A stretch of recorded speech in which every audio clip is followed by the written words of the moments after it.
This story begins with Sang Ye, who blames himself for not having friends and not having parents who worries for him. Tired of playing, he goes to sleep. But when he opens his eyes, he sees a horn girl and he asks what is she doing in his house. But she says that she is not in his house, so he takes a look around and he thinks he is hallucinating. Sang Ye notices the other people and realizes that he has been sent to another world. And the girl asks the priest if he really is the true prophet. And he says that the prophet must be carrying a magical ring just like hers. Sang Ye shows his ring and realizes that she also has another one just like his. She can't believe that someone without magic powers could be the prophet, and she also gets mad because he belongs to the human being tribe. Sang Ye says that he doesn't understand anything, and he says that he bought that ring in a street store. So she tells the priest that he can't be the prophet since he is so weak. But he says that there was no mistake summoning him, and Sang Ye will be the prophet that will save demon tribe of being extinguished. Sang Ye, not knowing what's going on, asks them to tell him what's going on. So the girl introduces herself as Isabella Osa, the demon queen, and she says that day they were going to sing a peace treaty with human beings, but she didn't expect that her commander Lillian would betray her with the help of other humans. And while being disarmed, she took a big part of her magic powers, but she could stay alive thanks to the sacrifice of her 4 stronger subordinates. Hearing all that and seeing that he is in another world, Sang Ye was planning to become the protagonist of the story. He asks why doesn't she hide on the mountains, but the other girls say that they are escaping from humans, so she summoned the prophet so he could help her, but they were disappointed since he was useless. In that moment, Isabella starts to feel bad and she transforms into a girl looking like a human being, and the priest says that this is because her aura has depleted completely, and they blame Sang Ye because she used all her energy she had left to summon him. In that moment, some gentlemen say that the humans are already inside the realm, and they escort Isabella so she can manage to escape, and the priest would stay to buy them some time so they can manage to escape.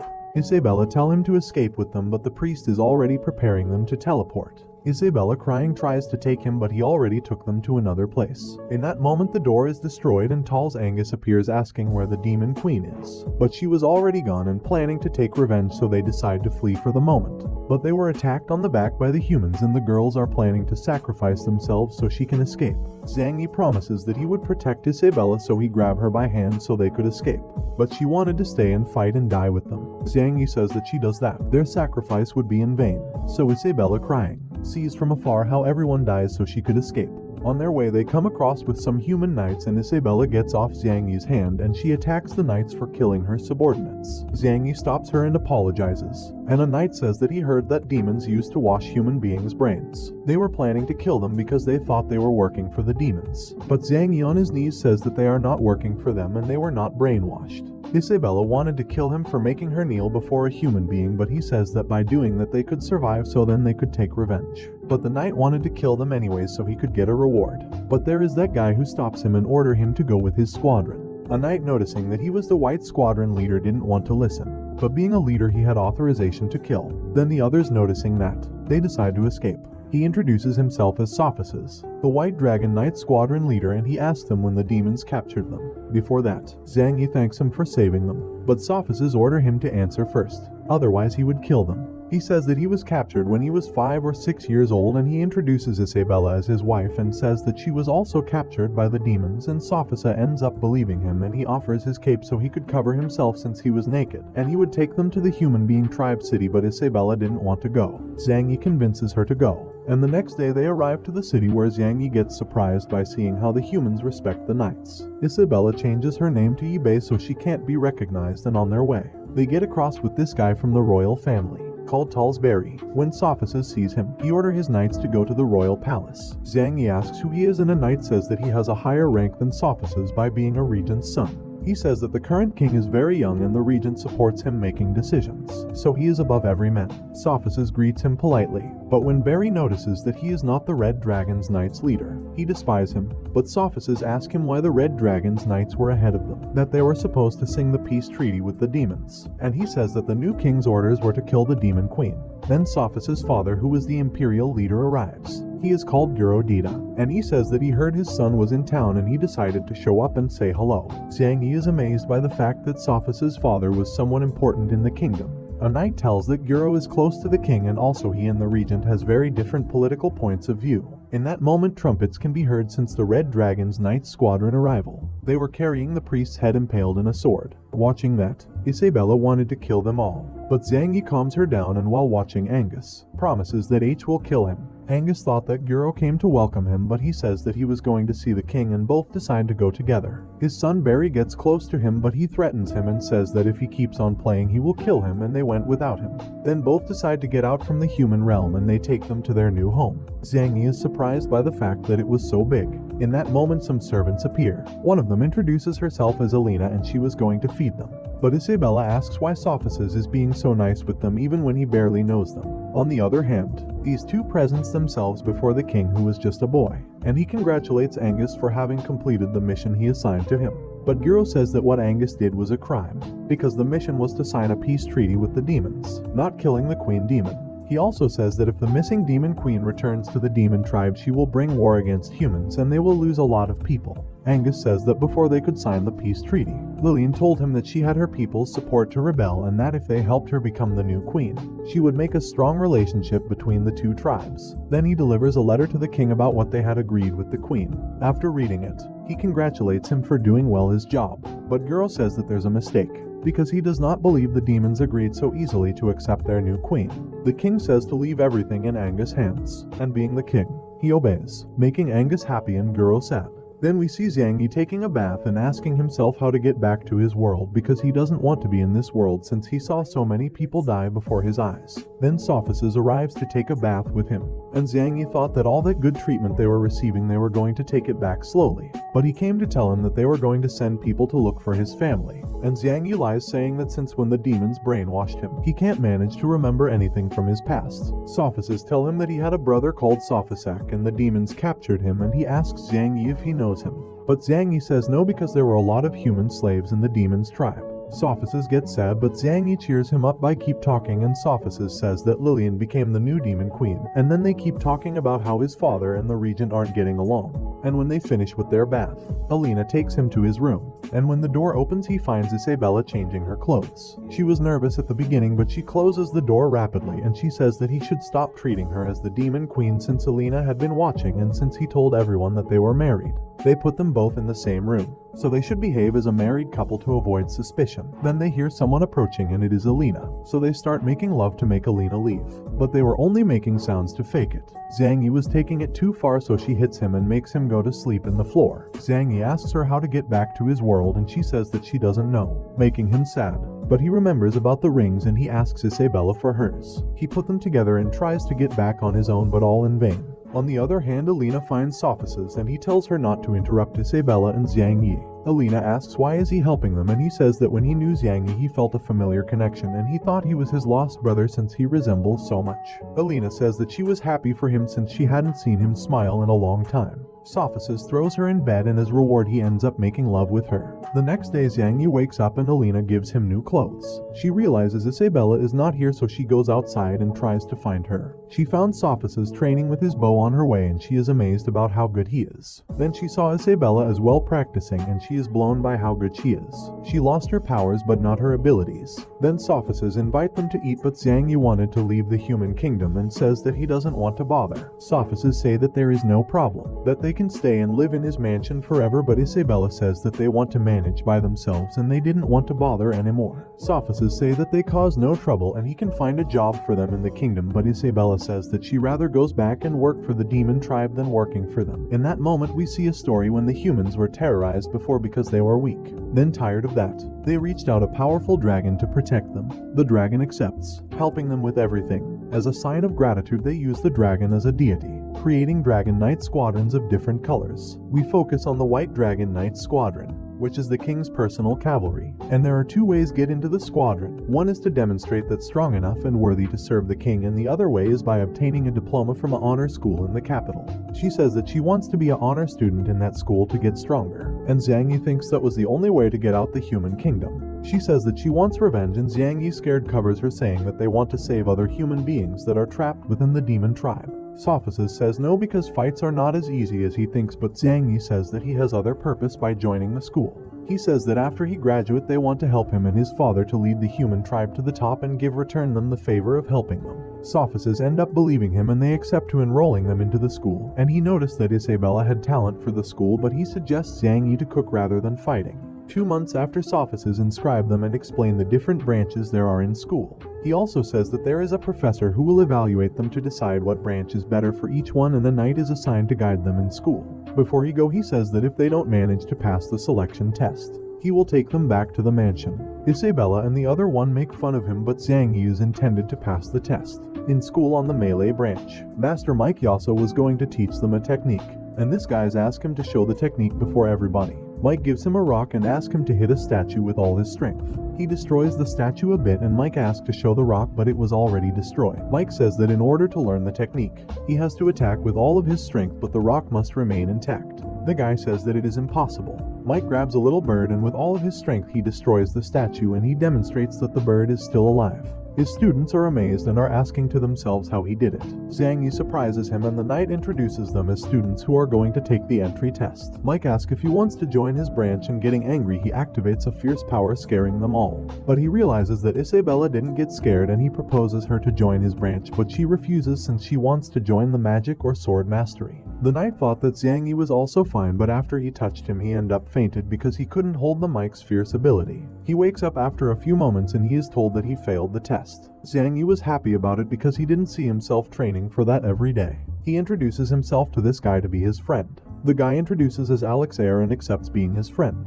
He says goodbye because he had a fight class to attend, and the knight agrees to take them to magic and fencing.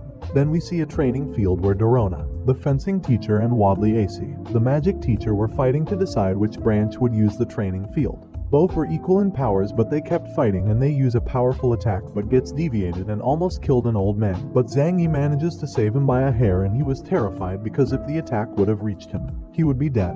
Dorona points him with the tip of the sword and asks him who he is because she never saw him by the school before, and Zhang Yi says that he helped the old man from dying, but when he turned to see him, he was not there anymore. The knight says that he is Sophus's friend, and when she heard that name she was desperate to see him, but the knight says that he didn't come. And angrily she asks why they were there in her branch. He explains that they are new students and they came to take the entry test, but before that they are going to measure their strength. AC gives them a sphere to measure his strength, and Zhang Yi, not knowing what to do with the sphere, he asks the knight and he starts explaining. He says that the sphere reveals how much limit power there is inside each person, and that limit power is how strong can a person be with training. If their power limit is low in both magic and fencing, they will be rejected.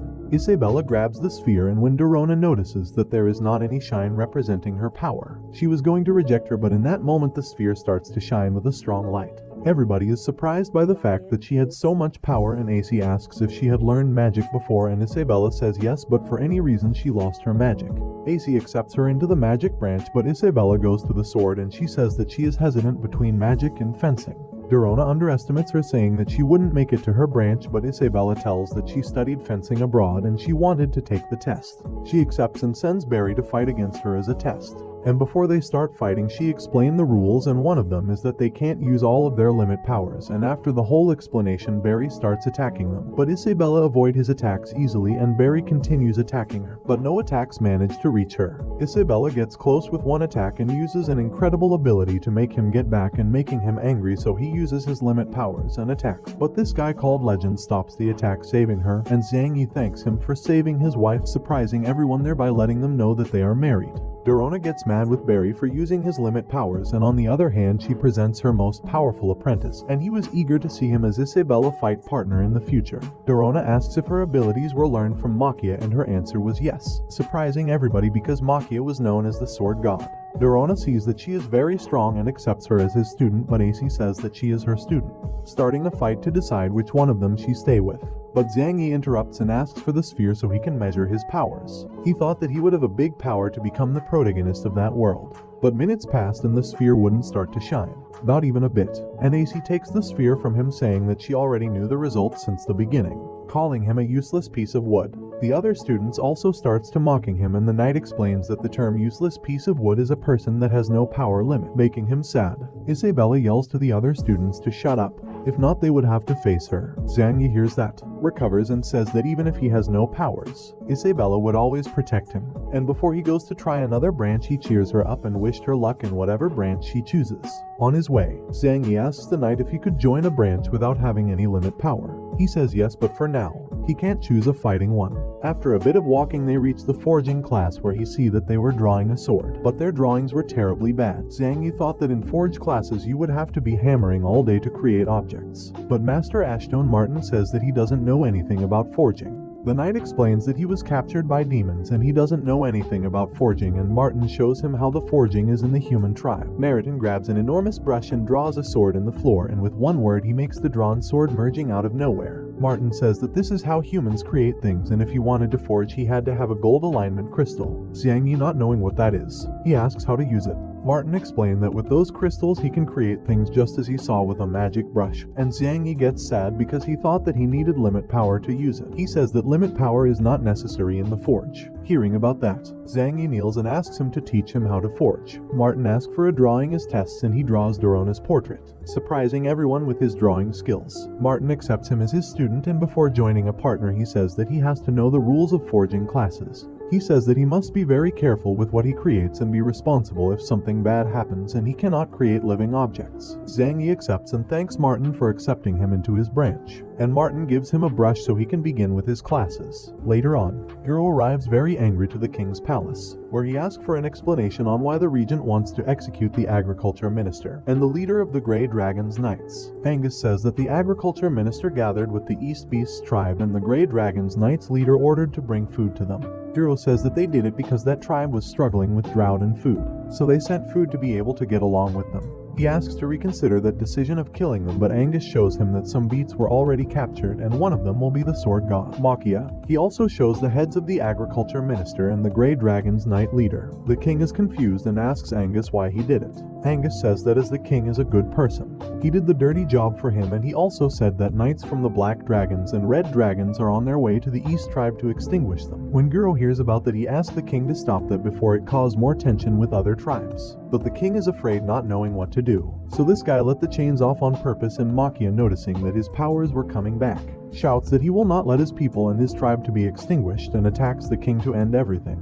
But Sophisis stops his attack and he stabs Makia, ending with his life. And this guys get near the king to see how he was, and he gives the final blow to Makia. The king gets petrified, scared by that beast, and Guro realizes that everything was planned by Angus, who accepts it with an evil laugh. After that, Zhang Yi is walking towards some portals, and not knowing where they would take him, he asks a knight, and he tells him that those portals takes you from the academy to the residence. He also explains that if he wanted to keep studying in the academy, he would have to live in the campus. Zhang Yi asks why he doesn't return to where the knights are, but he gives him a key and says that if he doesn't want to live in the campus, they would teleport him back to the mansion. But if he wants to live there, the knight would live with him. Zhang Yi is a thankful act. He will try to find Sophis's brother when he get back to the demon tribe. On the other hand, we can see Sophisis with Guro going to the king to try and make him reconsider some things when making important decisions. When they arrived, a knight told them they already knew they were coming, but the king orders were that only him and Guro could be in the room. Guro tell him to wait outside, getting it alone, and Sophisis had a bad feeling about letting him in alone. Guro called the king, but he wasn't there, and Angus appears from the shadows and says that he sent the king to practice archery. Guro knew that this conversation will not end well. Sophisis was still waiting for his father, and this guy called Sato appears and talks about the Wither Dragon's Knight squadron should be led by the king, but being just a child, that power had to be passed to the regent. In that moment, Sophisis realizes that something wasn't right, and after seeing the knights he was planning to enter the room, but Sato stops him. Sophisis with a sword in it asks what will they do to his father. Nothing, says Sato, because Angus is inside and he is making him see the true state of the capital. Sophisis asks more questions, but Sato leaves. On the other hand, Zhang Yi decided to stay in the North Campus, and when he opens the door, he finds Isabella changing clothes again, but she doesn't care since he already saw her before. Isabella talks about how good they are treating them in the academy, but Zhang Yi suggests escaping the academy, but she refuses because the academy controls their students very well, and they would notice that they are not in the room. She explains that the academy has a magic field surrounding it, and in her state she would not be able to break it. Zhang Yi asks her for another plan, and she says that they must wait until she gets stronger in the academy. She also said that the demon tribe only accepts strong people as leaders, not somebody weak, and she gets sad when Zhang Yi sees that.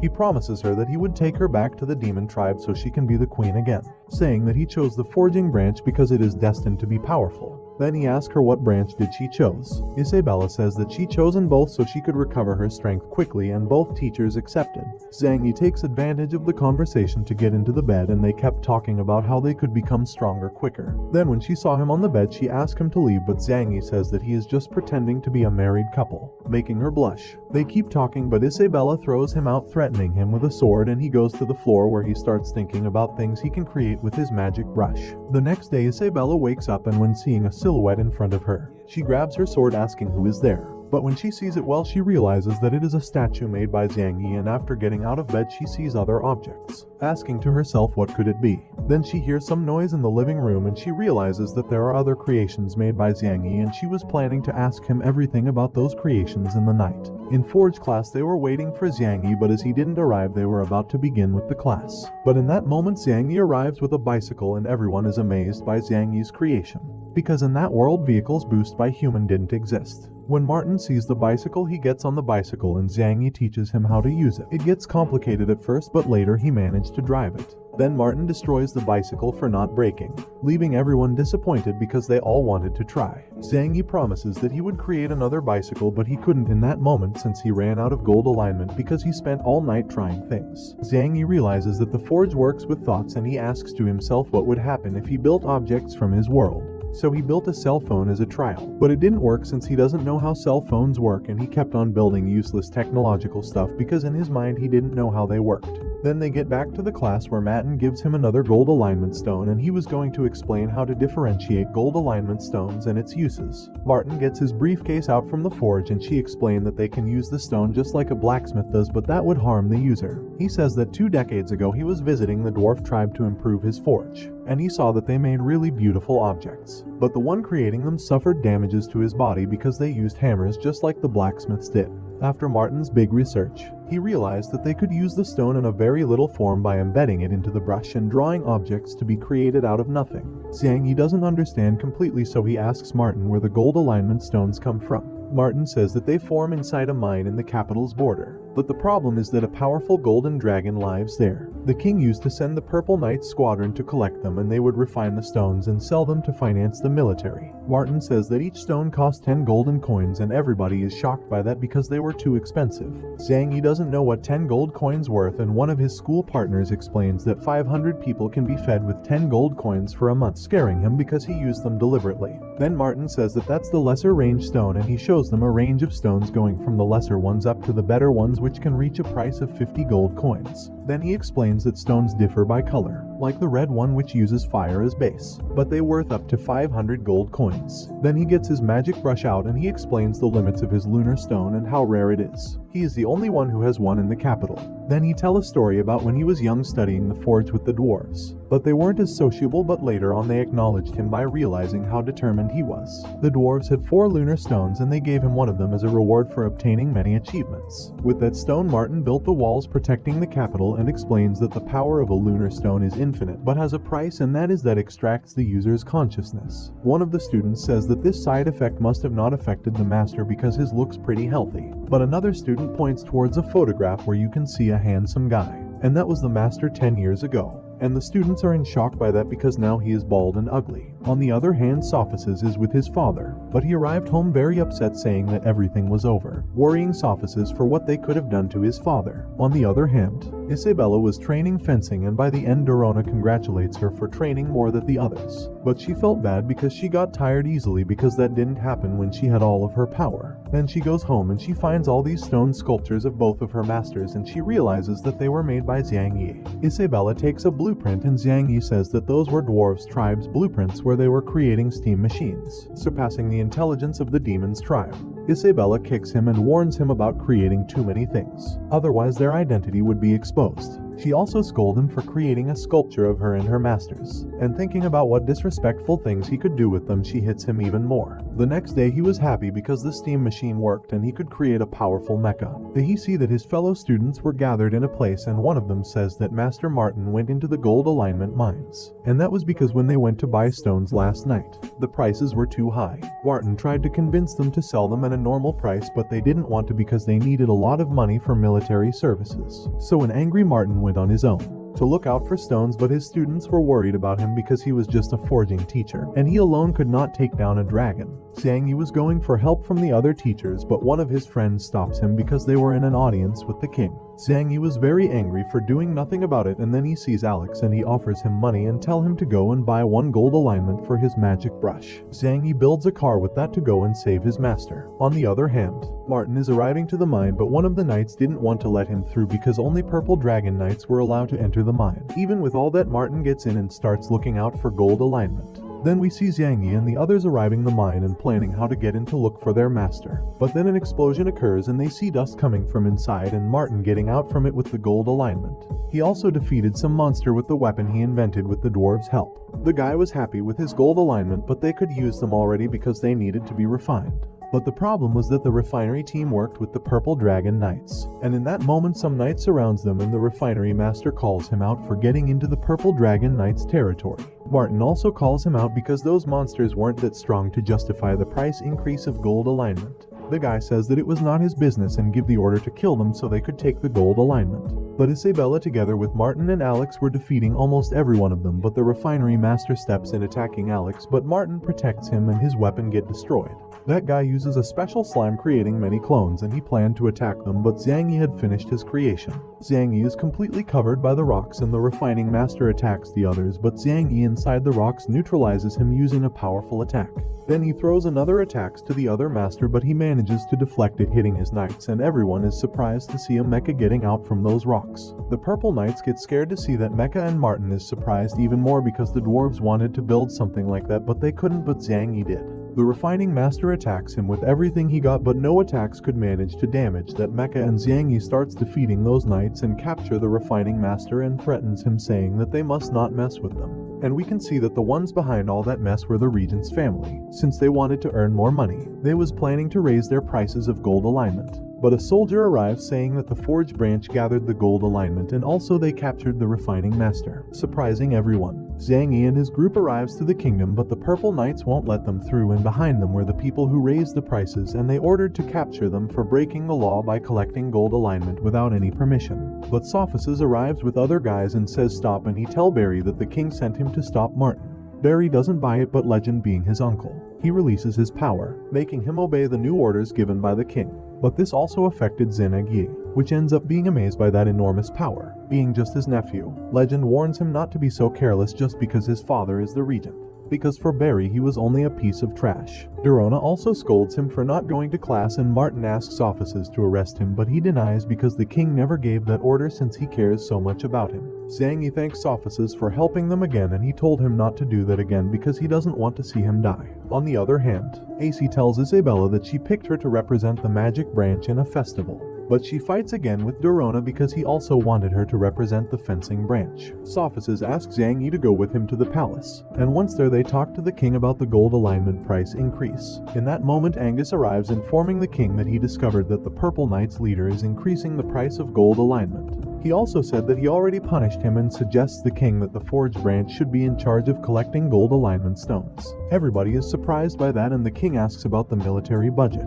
But at the moment he suggests that the White Dragon Knights should handle it. Xiangyi asks to himself why Angus is helping them, and the king accepts those suggestions. And he asks a favor to Martin, to build an arena in 10 days for the upcoming festival. When getting out, Sophices ask Angus why he helped them, and he says that he did it because he is a very important general. Then they continued talking, and Angus says that he helps the king making decisions to make the empire get better because the king is very young to make important decisions. Sophices say that he shouldn't take advantage of his power, making Angus angry. Angus then asks Sophices if his father didn't tell him anything about what they talked the last night. When Sophices remembers that he asked him what did they do to his father because he arrived home very upset.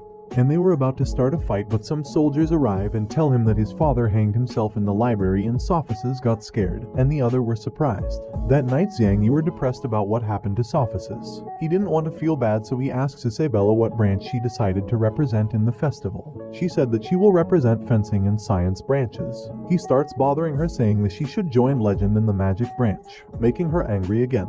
The next day Guro's body is getting buried. Isabella and Xiangyi wanted to help Sophices taking revenge against Angus, but Dorona says that it was pretty difficult because Angus is the most powerful human, and when he was young he was the only one who could hurt the ancient demon king. Sophisis says that he wasn't his biological father, and then he starts to talk about his past when they were very poor, but he was very happy living with his parents. But one night the village was attacked and his real father was killed protecting the village. But yet his death was in vain. Sophisis found his parents' bodies but not his brothers, and some days later he found out that he was sold to the demon's tribe. In order to save him, he trained so hard and he joined the army where he acquired combat experience, and one day Guro visited the squadron where Sophia's was. And after seeing how Sophisis killed one of his partners, Guro asked why he did it. Sophisis says that he was nearly dead and leaving him alive would be leaving him with a lot of pain until death came. After that he adopted him and he treated him very well. He wanted to create along with him a world where every tribe could live in peace. Dorona asks what should they do now, and Sophisis say he can only give his bets to move on. Then we see Angus talking with a hooded guy, but he left after this girl's arrived, picking the heads of some people, completing the mission Angus assigned. Angus assigns another mission to her. He already enrolled her in the academy where she has to represent the archery branch and gives her a photo of Xiang Yi so she can find her target. The next day, the forging branch goes to the old royal arena to rebuild it with the help of Mike and AC. Both of them destroys the arena completely and gathered all the debris so it is easier to rebuild. Martin thanks them. Xiang Yi watches Alex and asks to himself if he has a lot of money since he works carrying forging material. Martin says that he works to sustain his family economically while he studies, and Alex proposed himself to win the festival to obtain money and send it to his family. Xiang Yi asks how much the champion gets, and the Four Eyes says that the winner takes 1,000 gold coins and also a trophy made out of solid gold. He also says they can get the rank of military commander after graduate from the academy, and he gets happy because with that rank he could get out the empire and go back to the demon tribe. While they are rebuilding the arena, Xiang Yi's superiors arrive to help them because they owe so much to Master Martin. Then Martin introduces them as their new teachers who will replace him during 10 days so they could be ready for the festival. Since Forging Branch always finished last every year, they would have a special training so that would not happen again. On the other hand, Legend was practicing his magic, which was very powerful, and after seeing that, she was pretty confident that she would get first place thanks to him. On the other hand, Isabella was also training, but she has an illusion where she sees her subordinates' bodies who sacrificed for her, and there the Demon Queen presents herself, making her remember that everything was her fault by wanting to sing a peace treaty with the humans. She also argues about why she trusted in Lillian. Isabella gets angry and Dorona notices the enormous power she was about to unleash, so she knocks her out. Dorona is surprised to see all that evil power limit. She was even scared. On the other hand, Sophisis was walking through the capital. He sees an invention he never saw before in the capital, and he is also surprised to see all those citizens using objects he never saw before, and when looking at other store he realizes that all those inventions were Xian Yi's. Then he goes to the royal arena to see Xiang Yi, but he is told that he went into the South Forest with Alex. Before he went there, he told them to give Sophisis all the money he got inside the gold alignment mine for the military budget, but he didn't want to accept it because that was money recovered by the people entering the mine. But they told him that it wasn't the case because with Xiang Yi's machine they collected gold alignment faster, and that's why prices went down because it's easier. And that's why also home prices went down. Sophisis gets happy by the fact that Xiang Yi is making the empire a place where others can live happily without feeling the pressure of money. On the other hand, Xiang Yi and Alex arrives to the South Forest where they found useless wood. And they call it like that because that metal is extremely hard and they can't use it for anything. Xiang Yi wanted to corroborate how hard it was to see if he can create a chainsaw to cut it, but it breaks without making even a scratch. Alex asks why does he want that useless thing, but Xiang Yi says that it isn't useless just because they can't use it, but if they manage to use it, useless wood might become the Empire's most valuable resource. The next day everyone is preparing for the festival, and with it the king's arrival, Sophisis announces the beginning of the festival and give the order to every branch representatives to step into the royal arena. Each one of the branches steps in, and the festival winners' candidates were Fencing Branch and the Magic Branch. Xiang Yi is surprised to see only one person in the Cooking Branch, and they are underestimated when they stepped in because everyone thought that they were there only to make them lose time. Participant called Ninair was angry, but his master asked him to calm to avoid any trouble. After so many branches, the Forging Branch steps into the arena, but the other are depressed because they always finish last in the festival, and Xiang Yi tries to cheer them up, but Martin was depressed too. After every branch is inside the arena, Sophisis explained the competition rules. The festival would last for 5 days and they would be separated by category. The first one crossing the Empire, and 1 day going through the locations to placed around the Empire, and when they get through portals they will get a coin that has a value of 10 points. There will also be 10 coins hidden through the kingdom, and the first 16 contestants with the higher points will manage to advance to a new category. He also says that there also are dangerous obstacles in every location, and once he ended the explanation, a door appears with a very dangerous location. Everyone starts to get in, and the forging branch was scared, but yet they got in, and that's where Refinery Master Yalu arrives and tell Martin to get their students' tombs ready because they won't get back alive. Zhang Yi goes through the door and he realizes that there is a lake called the Lake of Sound. This girl explains to him that it is called like that because if a person yells in the edge of the lake, it creates an echo that lasts longer than the average. Leino, also known as Tal's Renz, gets close to Isabella asking her if she wants to get through the lake with him, but she goes to where Zhang Yi saying that she would find a way to get across with her husband. Zhang Yi says that he has an idea to get through the lake together, making Renz angry because he says that he doesn't respect married women. All the students start to cross the lake, and while all of them were getting far away, the Forge class awaits for Zhang Yi to build something so they could get through the lake. Zhang Yi builds this yacht named Mar, and this girl says that why doesn't he teleport objects he already created, and Zhang Yi says that when forging, he does not need to draw very well what he wants to build since the forge depends on the forger's thought. So if he has a boat sketch, then he could create any type of boat with the same drawing. The girl starts to flirt with Zhang Yi, and his partner called Moto says that he shouldn't tell his secrets to his rivals. Zhang Yi says that he shouldn't worry, and in that moment he could see that Isabella was angry, and when she notices that he saw her, she turned her head so he couldn't see her like that. The other girl introduces herself as Aixa and asks him a favor, to take her and his partner, because his giant cat didn't want to get into the lake because it's fearful of water. Moto was against taking them because they were rivals, but Aixa says that if they help them, she would return the favor to everyone in the Forge class. They all agree and they got ready to cross the lake.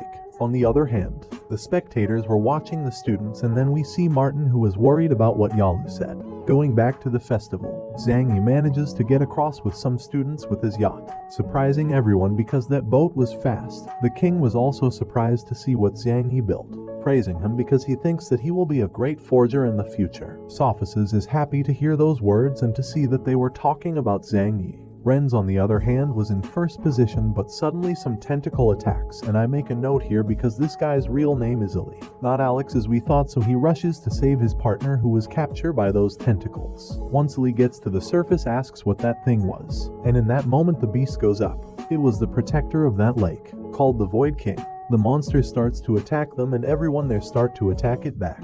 But none of the attacks worked against that monster. Renz angrily uses his magic and surrounds the beast with water, taking it into the sky so it couldn't interfere with him on his way, surprising everyone, showing how strong he can be. When the king saw that, he asked Sophices if Renz could become as strong as the regent in the future. Sophices is very honest and says that Renz is very strong, but he can't compare him with the regent because he is comparing a training field with a battlefield. On the other hand, the Lee partners are apologizing for delaying him, but Ali didn't want to continue without them, and in that moment Zhang Yi appears, helping them, getting them into his yacht. They continue their way, and the Void King fells near to them with the color turned into red for how angry he was. Aixa explains that if the Void King gets red, it might become a Class S monster, so that's why she tries to stop it. Zhang Yi stops her, and together with the Forge class, they activate some devices giving the yacht a powerful minigun. Zhang Yi starts to attack the Void King with the minigun, surprising everyone for how powerful that weapon was. While they were attacking, the Void King asks to stop since they are hurting him, and Zhang Yi is surprised to know that it can speak human language. So the Void King transforms into a little boy, who explains that his master ordered to participate in the festival, and Zhang Yi thought that he had a coin, so he asked him to hand it over. On the other hand, Renz manages to reach the other door where he finds 2 coins, and he went his way getting into the other door. Then the other students arrive, and they realizes that the first place will get 2 coins and the second will only get 1 coin, and as they thought that they couldn't beat Renz, they settle with that. Then Zhang Yi arrives, and he is happy for being able to get through the first round, where he got 2 coins after taking them from the Void King. Zhang Yi gives a coin to Isabella, but she didn't accept it because she wanted to get her own coins. So they all got into the next round, where they found themselves into a burning forest. This was perpetrated by the regent's family, who set fire to the forest to summon the spirit of the forest to kill Zhang Yi by Yalu orders. On the other hand, Zhang Yi was on his way, and when he realizes that the fire was set intentionally, he asks himself who might have been. Then they found some twins fighting against spirits of the forest, who blames them for having intervened with the peace of the forest. Aixa helps them with her magic, and Ali along with Isabella cut the spirits into pieces, but they could regenerate because they have that ability. Zhang Yi tries to talk to them so they don't have to fight, but they didn't want to let them go because they thought they were responsible for the fire. Renz interrogates one of the spirits and he tells that one of the humans started the fire. Renz was angry to know that there were people ahead of him that set the place on fire. On the other hand, the other managed to contain the spirits, and Isabella senses that there are people hiding, so she asks them to get out of their hideout. They say that they just arrived to the forest and because of Renz they could not find anybody of their team. In that moment, Ellie feels a great amount of limit power getting close, so that's why all of them gets into fighting position. In that moment, some roots start to get out from the earth and start to attack them, but Aixa protects them with her magic. Then from where the roots were, a monster called the Thorn Queen appears, which was a rank as she starts attacking them and everyone attacks her back. But no attacks seem to affect her. She was so powerful, Isabella starts to attack her, managing to distract her, and then cutting her in half with her sword, with a combination of sword and magic. But the queen appears from the trees attacking her on her back. But in that moment a big ball hits the queen's face, sending her flying far away. It was Nai who helped them. He introduces himself, but the other make fun of him after hearing his voice, which sounded like a woman's, but after that they apologizes. Isabella asked how the queen appeared from the trees, and Aixa explains that the Thorn Queen relies on the tree's energy to live, so her tail is connected to every root so she could extract her life power. Then the queen appears once again, starting a new fight. Zhang Yi knew that the other two were from the pastoral branch, so he asked them to heal his friends and he would compensate in exchange. In that fight, the queen almost killed Zhang Yi's friends, but the forging branch intervenes with weapons created by Zhang Yi. Zhang Yi had bought some time and he created another weapon even more powerful, and he starts fighting against the Thorn Queen. Then Isabella asks him to stop. She starts to release almost all of her limit power, surprising everyone because that limit power were the same as Ren's. Isabella starts to get close to the queen, saying that she finally remembered her. And once the Thorn Queen notices her limit power, she remembers the past when she was little and lived with Isabella in the demon tribe. But as she couldn't live in a place with so much magic, Isabella frees her, promising her to come back in the future when she could turn this place in a habitable one.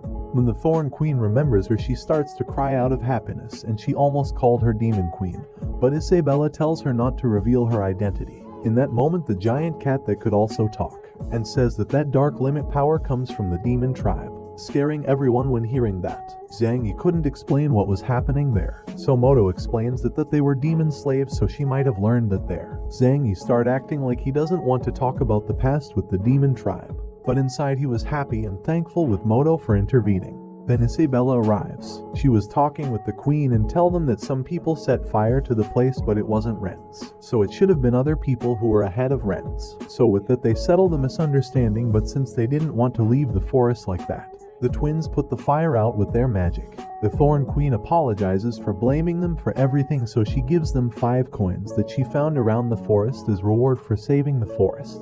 Isabella gives them 2 coins, and the twins also handed over hers because they had no more limit power to continue. So these two, without doing almost anything, they got 2 coins as well. The others continued with the festival, and the Thorn Queen wanted to accompany Isabella, but she refuses because she must escape from the humans first. When that happens, she promised to get back and find her again, and she get happy. When they are at the door, they see that there is a coin there, which Lee ends up taking it after a game of rock, paper, scissors, but the girl that works for Angus takes it from him, and as they didn't want to get the coin back to him, Zhang Yi was about to start a fight with them, but Lee stops him, saying to leave it since he wants to get a coin by himself. On the other hand, the regent's family were fighting against some monsters, but they couldn't defeat them for how strong they were. In that moment, Renz arrives, killing every monster and obtaining 3 more coins, and once he knew that they started the fire, he warns them. Going back to Zhang Yi, they were having trouble crossing the mountains from the next round, because the wind was very strong. When walking, Billy accidentally steps on a trap, starting an avalanche on them. But the girl from the archery branch helps them and the others as well by stopping the rocks. But the rock starts joining together, becoming giant golems, and as a gratitude gesture, Lee destroys the golems with his limit power. But all was for nothing because they end up regenerating themselves, creating a bigger golem that starts attacking Ali. The girl with the bow wanted to help him, but Xiang Yi stops her because that was an Ali's fight, since from that moment before when they taken his coin he remained cool. So he wants to see what his potential is when fighting. And in that moment they feel an enormous limit power coming from Ali, and he destroys the golem in a very epic way. Everybody is surprised by Ali's limit power, even Renz, who was pretty ahead of them. And with that Ali got various coins, but after using that attack his arm was damaged. Everyone who managed to see his power were surprised for how strong he was, even the ones that took the coins from him. After that they kept going, but some of them couldn't continue because they were too tired. So Nai uses one of his abilities to help them continue. After some time they reach the door where their Ali's friends decide to surrender and leave everything to him to win the festival. Ali says goodbye to his friends, but Xiangyi was worried about Ali when he saw his arms. But Ali tells him not to worry, that he could keep going. This girl didn't want to see him like that, so she grabs his hands and with her powers she heals them, making everyone else jealous, seeing how she was healing his wounds. On the other hand, Renz was a bit tired because of the big sun, as well as the regent's family. Suddenly they see some cars getting close, in which Zhang Yi with his group were in. They looked pretty fresh because of the iced windows Axia made. When Barry sees that, he orders them to get him in. Zhang Yi along with the others makes fun of him and they didn't obey, leaving them alone. And one of his relatives throws a slime to the car, which bothers them. After getting across the desert, they reach the Crest Kingdom where almost everyone get coins, as Zhang Yi and everyone in the Forge branch were freezing. Zhang Yi built a helicopter to get across those crests faster, but Nai decides to keep walking because he wanted to test himself. Once everyone was inside, Zhang Yi turns the helicopter on and they find Renz on their way, who was climbing the mountain with bare hands. Everyone asks why wasn't him using his magic to climb faster, and then Axa realizes that something was wrong. In that moment the royal arena starts to fail. The projections are bothering the spectators, since they wanted to keep watching the festival, and one of them explains that the students are in the absolute belt. He explains that being inside that site voids the ability to use limit power, and now they would have to get through that round using only their core abilities, since they could see the projections. They were bored for hours waiting to see who ends up finishing in first place in that category. Then they see someone getting out from the door. It was Nai, the one who continued by himself, surprising everyone, realizing that the cooking branch finished that round faster. In that moment his coins gets out from him and they join for a total of 30 points. In second place was Ali, and counting his coins he got a total of 40 points, and the people was surprised. And seeing what he did before, everybody starts to support him to win the festival.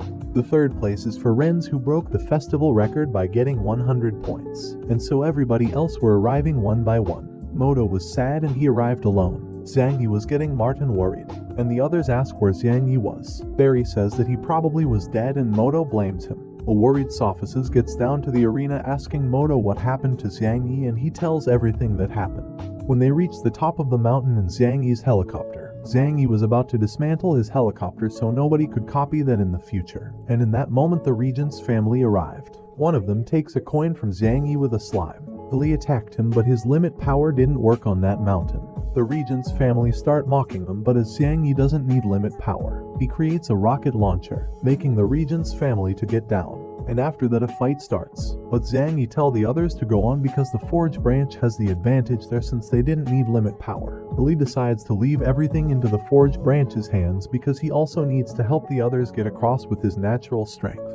Both sides were fighting and Barry had planned to kill Zhang Yi with his sword, but Isabella intervenes, sending him flying with a swing of her sword. Zhang Yi tells her go on and continue just like the others, but she didn't want to. She wanted to take Regent's family coins, and with that, everybody else manages to get to the final door. One family member creates a giant hammer and hits the floor, breaking it, making the whole Forge branch to fall into a pit. Isabella saved everyone, but when she was about to save Zhang Yi, she didn't realize that a big piece of ice was behind her. So Zhang Yi changes places with her to protect her, making the big piece of ice hit his head and losing his consciousness, and so both of them fell into the bottom of the mountain. When Ali heard that, he planned to start a fight, but Sophists stops him, saying that if he does that he would be disqualified from the tournament. But Ali didn't care. He wanted to hit them. But in that moment Isabella gets through the final door carrying Zhang Yi, and after a bit she fells due she was very weak. Axa asks why did she get to the door carrying that useless, but she says that he is not a useless, that he is his husband, and before passing out, she asked them to give Zhang Yi one of her coins. After that, the festival first category came to an end and all the 16 students that managed to finish the category are named. Zhang Yi wakes up in the infirmary, where he is informed that from the forging branch, only he and Maud made it out to the next category. Zhang Yi asked how Isabella was and they said that she recovered fast and she is now training fencing with Sophists in the garden. When Zhang Yi arrived he told her not to train that much since her wounds haven't healed completely, and when talking about how she helped him, Isabella says that she did it just because she wanted a weak rival for the next category. making Zhang Yi angry for how she was treating him. And talking with these two, officers say that he has to get ready since he would face the regent's family in the morning. At first he was surprised, but then he decides to finish with them since they almost got him killed in the last round. The next day the second round begins, and it was combat. Some of them were surprised because the Forge branch got 2 students into the next category. And note here, the battles are long and cover many chapters, so I will sum up the most important parts. Otherwise I would have to make a lot of videos for this manhwa. Moto was scared in a room because he never thought that he would be in the next round. Zhang Yi asked him to calm down. Moto asks why is he so confident since he is going to fight against a regent's family member, and he answers that he is not afraid since he prepared everything to kick their asses in the arena. Sophices announces the combat, presenting Bushi from the swordsman branch and Zhang Yi from the forging branch. Once they entered the arena the battle starts. Zhang Yi pushes him to the edge of the arena, making his creation explode and throwing him out of the arena. Zhang Yi thought that he already won, but a slime starts chalking him because Bushi didn't fell down completely after the explosion. Zhang Yi uses one fire stone, burning his slime, since that was its weakness, and he says that he found out what his weakness was in the past category since he used his slime everywhere but in the desert.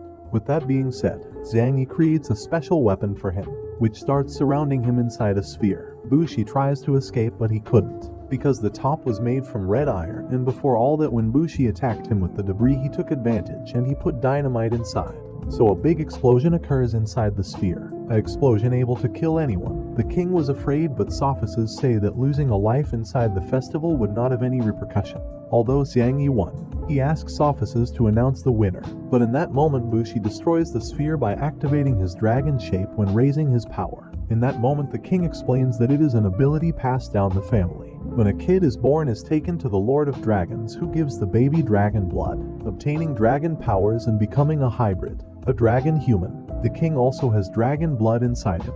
In the battle, Bushi says that his slime is a dragon slime, which once it consumes the user it becomes stronger. Zhang Yi tries to damage him physically but no weapon seemed to work, so Bushi thought that he was the winner of that fight. Zhang Yi tells him not to be so sure about that because when destroying the arena he found the useless wood he had found before, and with that he locks Bushi up, creating a microwave. He tries to get out but none of his powerful attacks could destroy the useless wood. Zhang Yi started giving him a speech to everyone who made fun of him for not having limit power. He explains that useless wood is the hardest material in the world and the forging branch is the only one that can use it, making it a branch destined to be powerful. With all that he uses his brush with an electric stone to activate his giant microwave. Then we can see Zhang Yi's past. He was very smart. He even received an offer for a position in Harvard being only 14 years old. This is the reason why he can create advanced technological objects, because he is smart and he knows how things work from inside out. Bushi was asking for help inside that microwave because he couldn't hold that heat anymore, and also, his slime was devouring him in order to survive. When Yalu notices that, he orders him to get him out. Zhang Yi refuses because when they participated in the festival they got rid of them, and he didn't want to free him because he maybe get out alive, and then he would try to kill him. In that moment someone interrupts him. It was the academy director, called Basil, who saved Bushi's life since he is the one in charge of ensure safety and security of every student. As the fight was pretty exciting, he announces that Zhang Yi was the winner of that fight, getting everyone excited. Zhang Yi sees Isabella but she steps out and thinking that maybe she was mad. Basil told him to look for her. On the other hand, Martin confronts Yalu saying that if he tries to mess up with his students again he would not let him escape. But Basil intervenes, saying that he would not let the teachers fight. He asks Yalu to get rid of that dragon slime since it is a very dangerous object, and asks Martin a favor, to fix the arena for the next fight. On the other hand, Zhang Yi is with Isabella and he gives her a sword made of useless wood before her event starts. Before she goes, Zhang Yi asks her about what happened in those snowy mountains and why when someone talks trash about him she always defend him. But just after she becomes cold with him, then he shouts that he wanted to understand her better. Isabella says that the priest who summoned him before said that he wasn't the hero who would save the demon tribe. Zhang Yi says that he is very strong now, but Isabella angrily says that just by defeating a weak human being he shouldn't believe that he was very strong, as he wanted to know what happened before he passed out. She tells that day when they were falling and they could not save themselves from death, their hands started to shine, teleporting them into a dark room. There she found herself with the Void King and Basil. who already knew that she was the Demon Queen. Isabella, furious, asked Basil how did he know she was the Demon Queen, and Basil says that when Martin built the walls he then used a protection magic on them so he knows who enters and gets out of the kingdom. He told her that he used to visit her house regularly, surprising Isabella by letting her know that he knew her father. Basil told her that they stopped talking to each other when a subject merged and they didn't agree with it because they had different points of view. Isabella asks him why did he become friends with his father if he was from another tribe. So he says that he doesn't see differences between tribes since every life was created the same, and she will feel the same when she gets to know the truth, since everything sees and surrounds them belongs to a big entity. Isabella doesn't get it completely, and knowing that she is the Demon Queen, she asks him if he would let her continue studying in the academy. Basil says yes because he wanted to see if she can surpass her old self with her current form. Isabella starts to think that Basil might have other identity as well, since he already know her identity and he doesn't seem to worry about that. She wanted to fight him, but after talking with him he made her feel insignificant as an ant. When Xiangyi hears all that, he already knew that Basil knows that he came from another world, and Isabella says that since the festival is her only way out of the kingdom, she planned to win, and before she goes she told Xiangyi that from now on he could do what he wanted. In the arena, Sophists get started the second fight, introducing Moss Faley from the magic branch and his giant cat known as General. And on the other side there is Nanai from the cooking branch. Most believe that Faley would win, and even if he appears to be silly, he is one of the strongest specialists in his branch. After that, the fight begins. Faley started to prepare an ability while his cat starts attacking Nanai to distract him, but when trying to damage it, he couldn't because his body was too hard. In that moment, Faley finished with his ability, absorbing a lot of energy from the sun, transforming his cat in someone very powerful and human-shaped. Nanai starts throwing powerful and kitchen tool-shaped attacks, but after hitting him none of the attacks damaged him. The cat gets too close to Nanai and starts struggling with him, and after realizing how powerful he was, the cat asks why does a chef has such power to fight. Nanai says nothing, continuing fighting, and the cat almost throws him out the arena with one hit. In that moment he focuses on Faley, who is about to throw a powerful attack with all the energy absorbed from the sun. After seeing that, Nanai starts preparing a powerful defensive ability. Faley throws his attack hitting that defense. Both of them starts to giving it all to see who could came on top. And after a while all the attacks explodes, leaving Faley exhausted since he does not handles that ability very well yet. Everyone is surprised to see that they destroyed half of the arena, and Moto asks Aixa what kind of magic Faley were using. She explains the different types of magic that exists, and the one Faley was using. He was a special student in that kind of magic. When Xiangyi sees that fight he got sad since Isabella told him the truth, saying that he is not that strong. If he would have fought Nanai or Faley in the first round he would have lost. So after that fight, he would try to find the way to increase his potential so he wouldn't be left behind. Now in the arena, Nanai managed to hold the powerful attack. Faley is surprised to see that he didn't win with that attack, so the cat starts fighting against Nanai, damaging him with his claws. Nanai uses a smoke grenade, but even with that, the cat was powerful and manages to damage him inside the mist with his speed.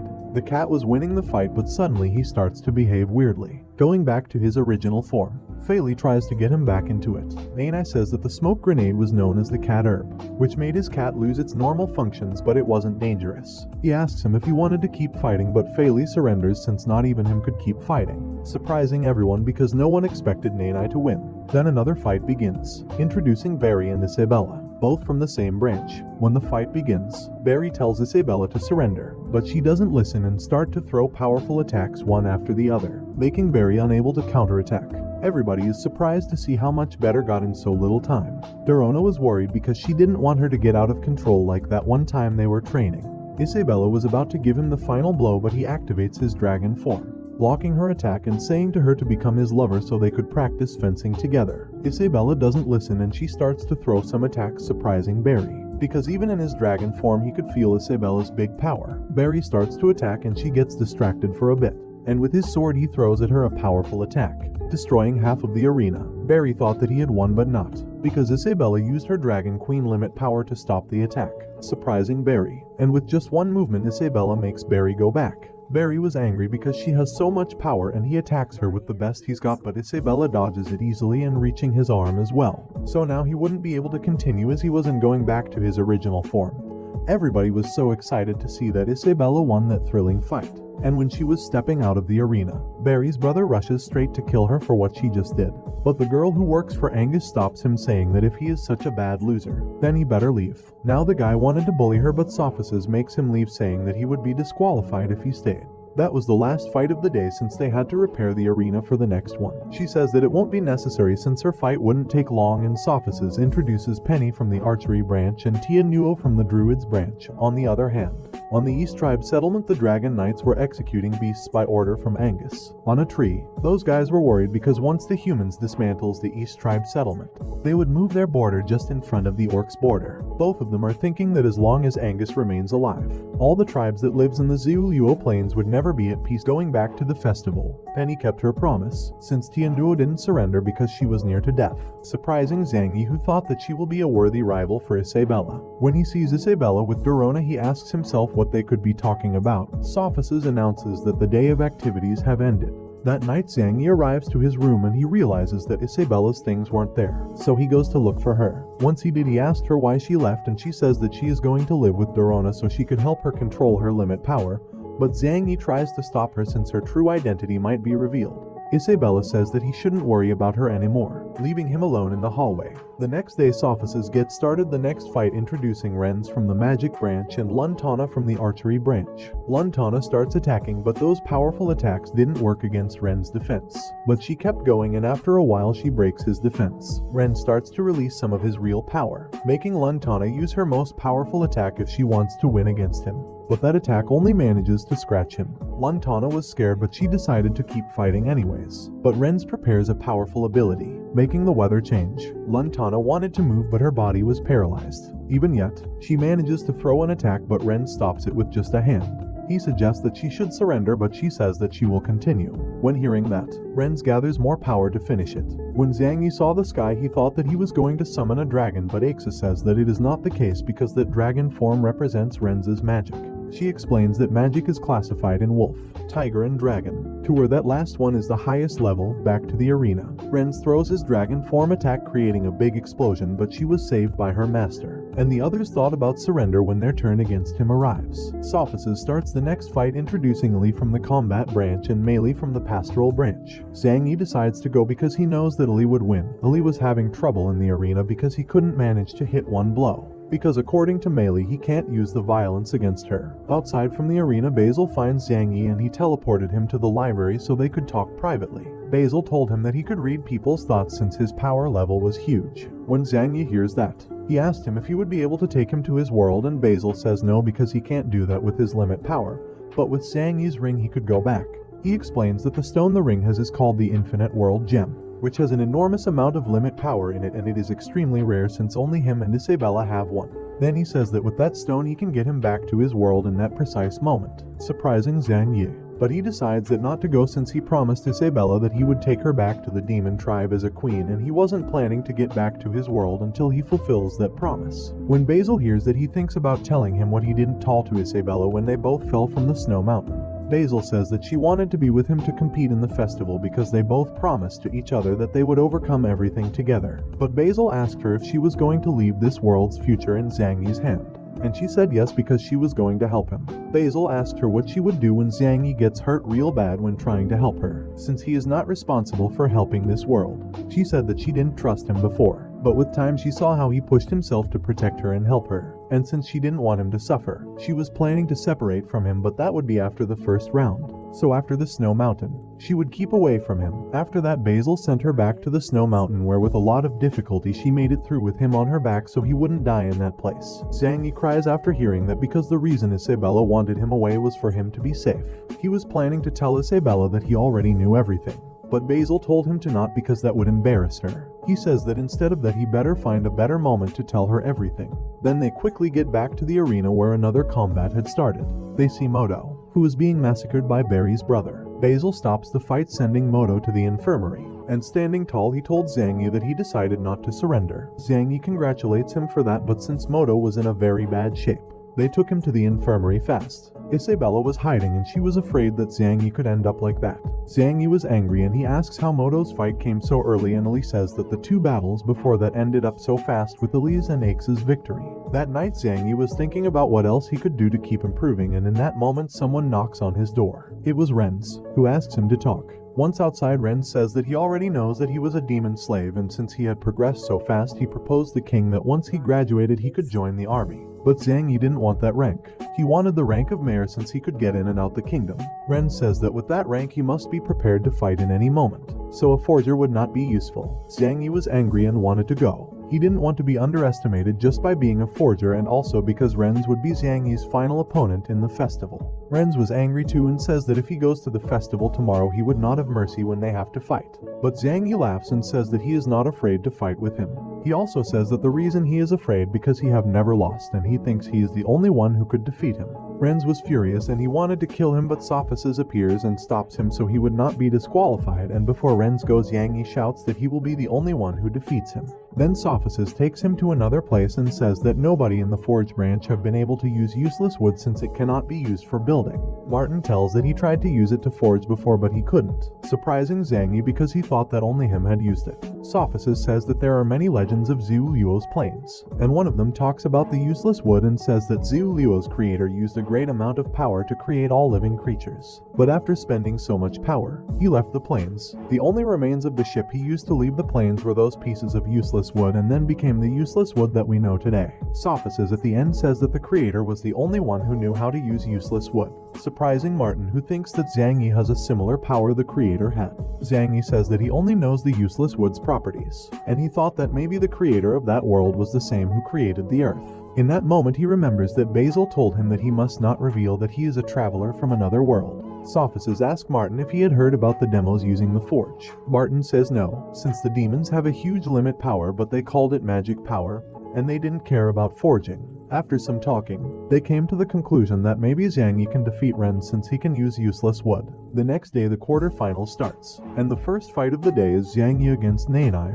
Before the fight starts, Ali tells Zhang Yi to be careful because Nanai was very powerful. Then Aixa arrives and she was with Ali, who had been punished for what he did to Meili in the fight. Ali was mad that day for not being able to give her a punch, so with a bit of luck he manages to destroy Meili's illusion, which didn't allow him to hit her. She was scared and throws an attack that would keep him chained while she activates her attraction ability to make Ali fall in love. This gets everyone nervous, even the teachers, but Ali was angry and destroys her charm with his limit power, and he didn't care about her being a woman, so he sends her flying with a slap.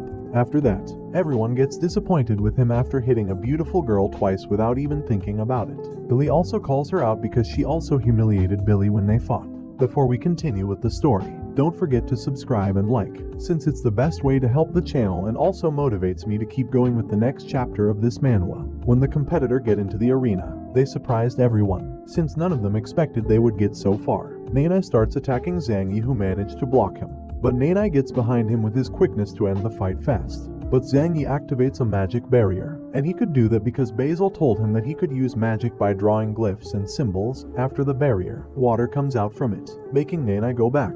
Everybody was in shock, seeing that he could use advanced magic being in the forge branch since he has no limit power. Aces, who was in love with Martin, asked him about how Zhang Yi can use magic since he is useless wood. And he says that he found out that a forger can use magic by drawing glyphs or symbols, taking advantage of the magic that lies inside the gold alignment. By drawing the glyphs he could use any type of elemental magic, but that would deplete the alignment stones very fast, destroying the glyphs with it and making it usable just once. Aces gets surprised because he would have to be rich to buy alignment stones every time. And Martin says that in fact he has a lot of money because he sold all the objects he created, being Dorona's and Aces figures the ones that gave him more money. After knowing that, they both wanted to kill Zhang Yi, because it was because of him that every man of the city looked at them every time. In the arena, Nanai attacks Zhang Yi again, but he manages to stop it and he activates an electrical magic attack, destroying Nanai's weapons and also hitting him and making him fly. Zhang Yi was happy for using magic but also sad because they only work once. Nanai could hold that powerful attack and starts attacking him, but Zhang Yi kept sending him flying with every magic he created. In that moment Zhang Yi creates a special brush, since he is going to use high-level magic, activating 3 glyphs at the same time, freeing 3 beasts from 3 different elements. Nanai has no other option but to eat Power Pill, destroying 2 beasts and catching the fire one. Since a cook can bend fire, Martin asks Nanai's master Mumu, what did he eat? And he says that it is a power pill that promotes limit power. Nanai attacks him the fire beast, but he creates another elemental beast, making them fight and creating an explosion that leaves a smoke screen. Inside it, Nanai was looking for a way to defeat Zhang Yi fast so he could not create another beast. But Zhang Yi creates another extremely powerful beast copying last Ren's attack.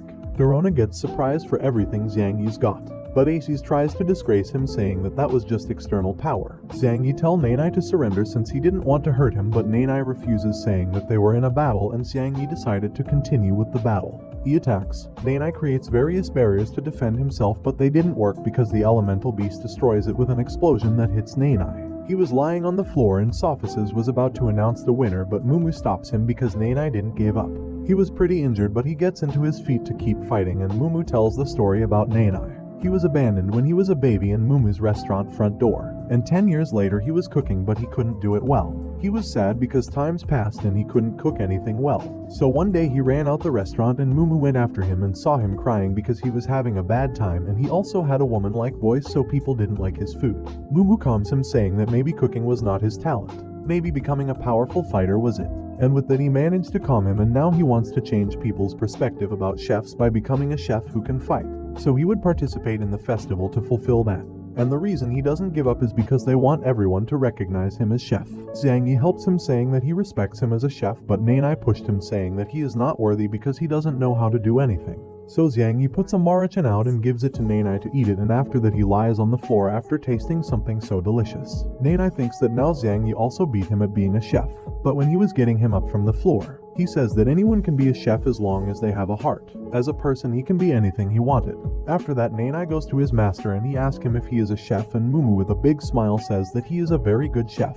Nanai cries out of happiness to see that his master recognizes him as a chef, and he thanks Zhang Yi for helping him, promising that he would come back stronger in the future, whether cooking or fighting. After that Sophices announces the winner and presents the next fight. Billy against Barry's brother called Buno. Basil asks Mike who is the strongest, and he says that they both are, but Buno should be stronger. On the other hand, Aixa congratulates Zhang Yi for winning, and when he meets with Isabella, he says that maybe he gets to fight her if he wins the next fight against Ali. Isabella says that she is not sure about Ali winning against Buno since Buno is not weak as his brothers. Since she felt a powerful limit power in the arena, Buno was happy because he finally would be able to fight against a powerful person. Ali was happy as well because he was going to fight someone of the same branch. And after all that, the fight begins. Buno attacks first, hitting Ali with a strong blow, but Ali blocks it. But the attacks was so powerful that numb his arm. Even yet he continues with the fight, surprising everyone because these two participants were stronger than the last year's ones, and the king asks Sophices who won last year, and he says that his NCO won. In the arena Ali throws a powerful attack, but Buno dispels his ability quickly, surprisingly because he never though he was powerful. Zhang Yi is feeling bad about the limit power emerging from the arena.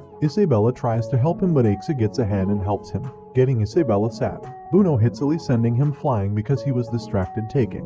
Buno though he had won, but suddenly he feels a strong pressure and he realizes that it was Ali who was using his limit power with his arms, hitting Buno so hard that he destroys most of the arena. After that attack Ali had his arms damaged, and Buno gets out from the debris transformed into his dragon form, and with one beating of his wings he makes Ali go back, surprising him because he never though his dragon form was so powerful. Buno starts making fun of Ali, but Ali uses his limit power and attacks many times, but it doesn't work because Buno was stronger, sending Ali flying with just one blow. Buno starts stepping on him aggressively, avenging his brother's defeat, but then Ali stops his foot with one hand. Ali uses a very powerful ability that he planned to use against Renz, but seeing that he was so powerful he had no other choice but to use it against Buno. Buno was a bit scared and planned to attack Ali, but he pinches him with a very powerful wave, making all the fire expands through Buno's body. Ali explains that this fire comes from his limit power, so it can't be put out with normal methods. Basil asks Mike why did he taught him such a powerful technique, and Mike says that he didn't taught him that.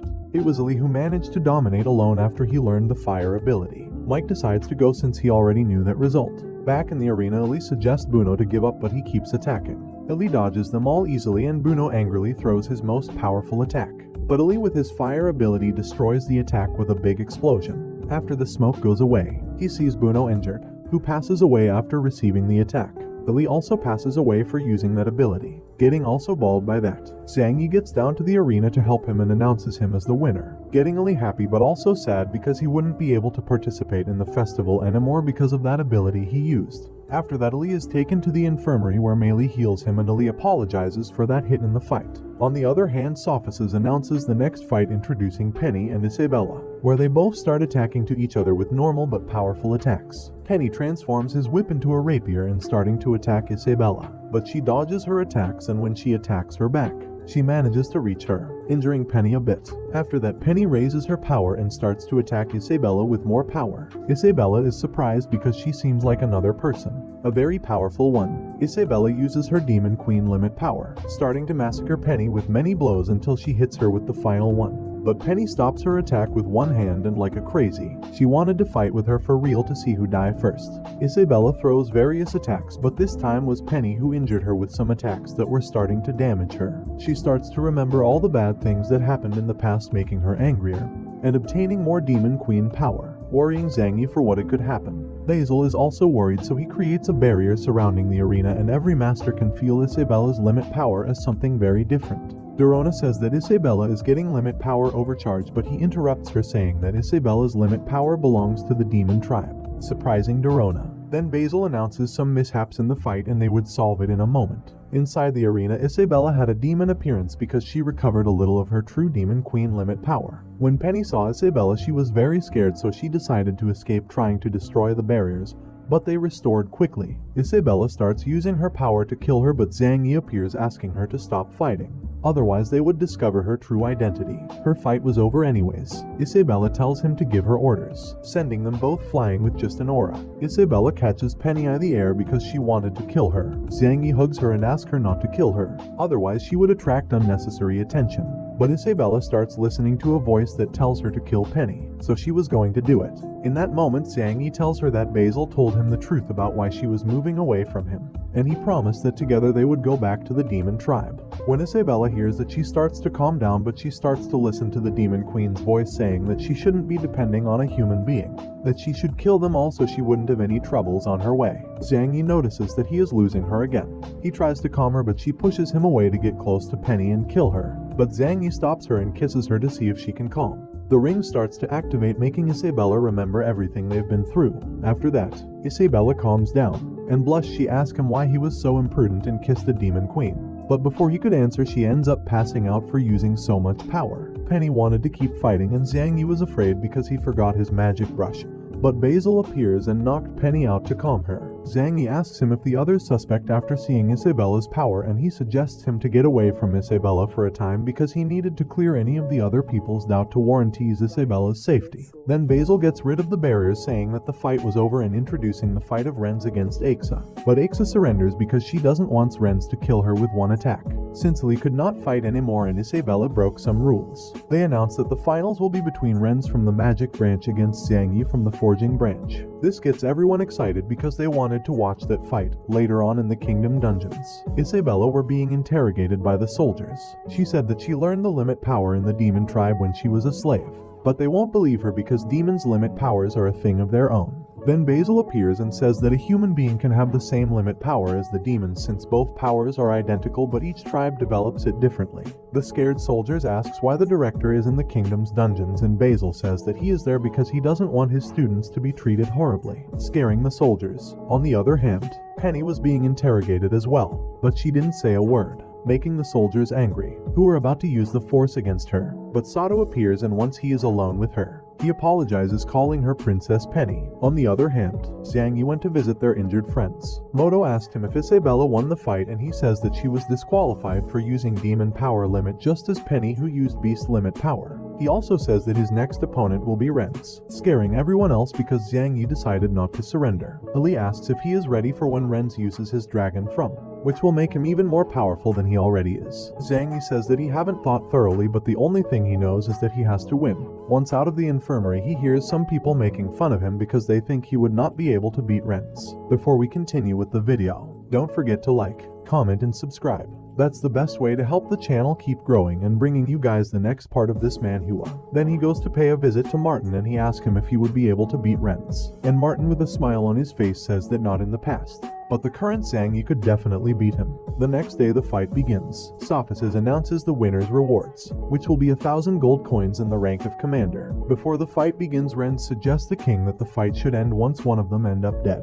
The king accepts since Basil also wanted to see that. So the order is that nobody must intervene in that fight until one of them dies. When the fight begins, Renz tells Zangie 3 reasons why he wants to kill him. And the last one was because Xiang Yi didn't deserve to be married with Isabella because he considered him trash. But in that moment Xiang Yi take out the lunar stone Martin gave him, and when seeing that Renz was in love with Isabella, he told him that she was her woman. Renz was angry and locked him inside some rocks and setting the surrounding on fire. But Xiang Yi gets out of it, creating a mecha. Renz throws another attack, but Xiang Yi reflects it since his armor is made out of useless wood. He approaches fast to Renz to hit him, but Renz dodges it very easily. Xiang Yi keeps attacking him, but Renz protects himself with a barrier, but suddenly behind him some little bombs appear, which end up exploding. Renz was injured and Xiang Yi takes the opportunity to cut him in half, but it was just a water clone which gets bigger. Catching the mecha, Renz plans to crush him, but since the mecha was made out of useless wood, he couldn't, so he rather opt to drown him, getting the water inside the mecha. With no other option,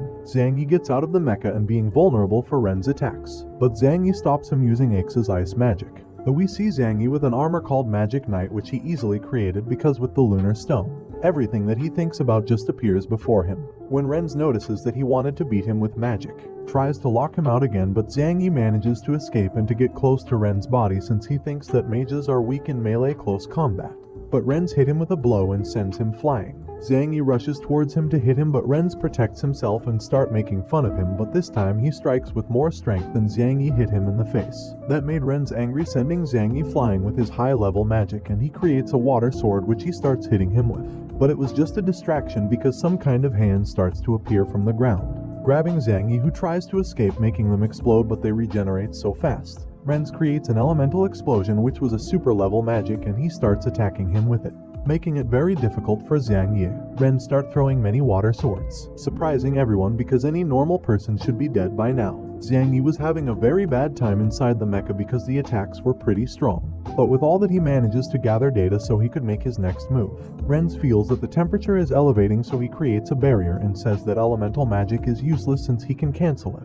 When Xiang Yi is ready, he shoots a powerful laser, surprising everyone because he took that one from Fei. But Basil is asking why there is no magic aura. In the arena, Xiang Yi escapes from the rock hands while Renz was distracted since he was injured by the laser, making him angrier than he already was. Renz prepares another attack called Destruction Hurricane, which was world level magic, surprising Xiang Yi because there was more levels of magic. Xiang Yi uses the laser, but this time it doesn't work since Renz protects himself with the hurricanes. Renz prepares an attack to kill him with precision. The rock hand starts to appear once more, making Xiang Yi escape, because if they catch him again he would be done for. The hands end up grabbing him since they were faster. Then Renz throws the hurricanes, making them impact Xiang Yi's armor, who is having a bad time inside it. Renz starts taking a crazy personality, making fun of Xiang Yi for not being able to stand up. In that moment we can see Ren's past, who had a powerful right eye named Magic Iris. This eye could absorb any kind of magic. Not being able to control it, Renz had to get away from his family. There were only a few people who had that eye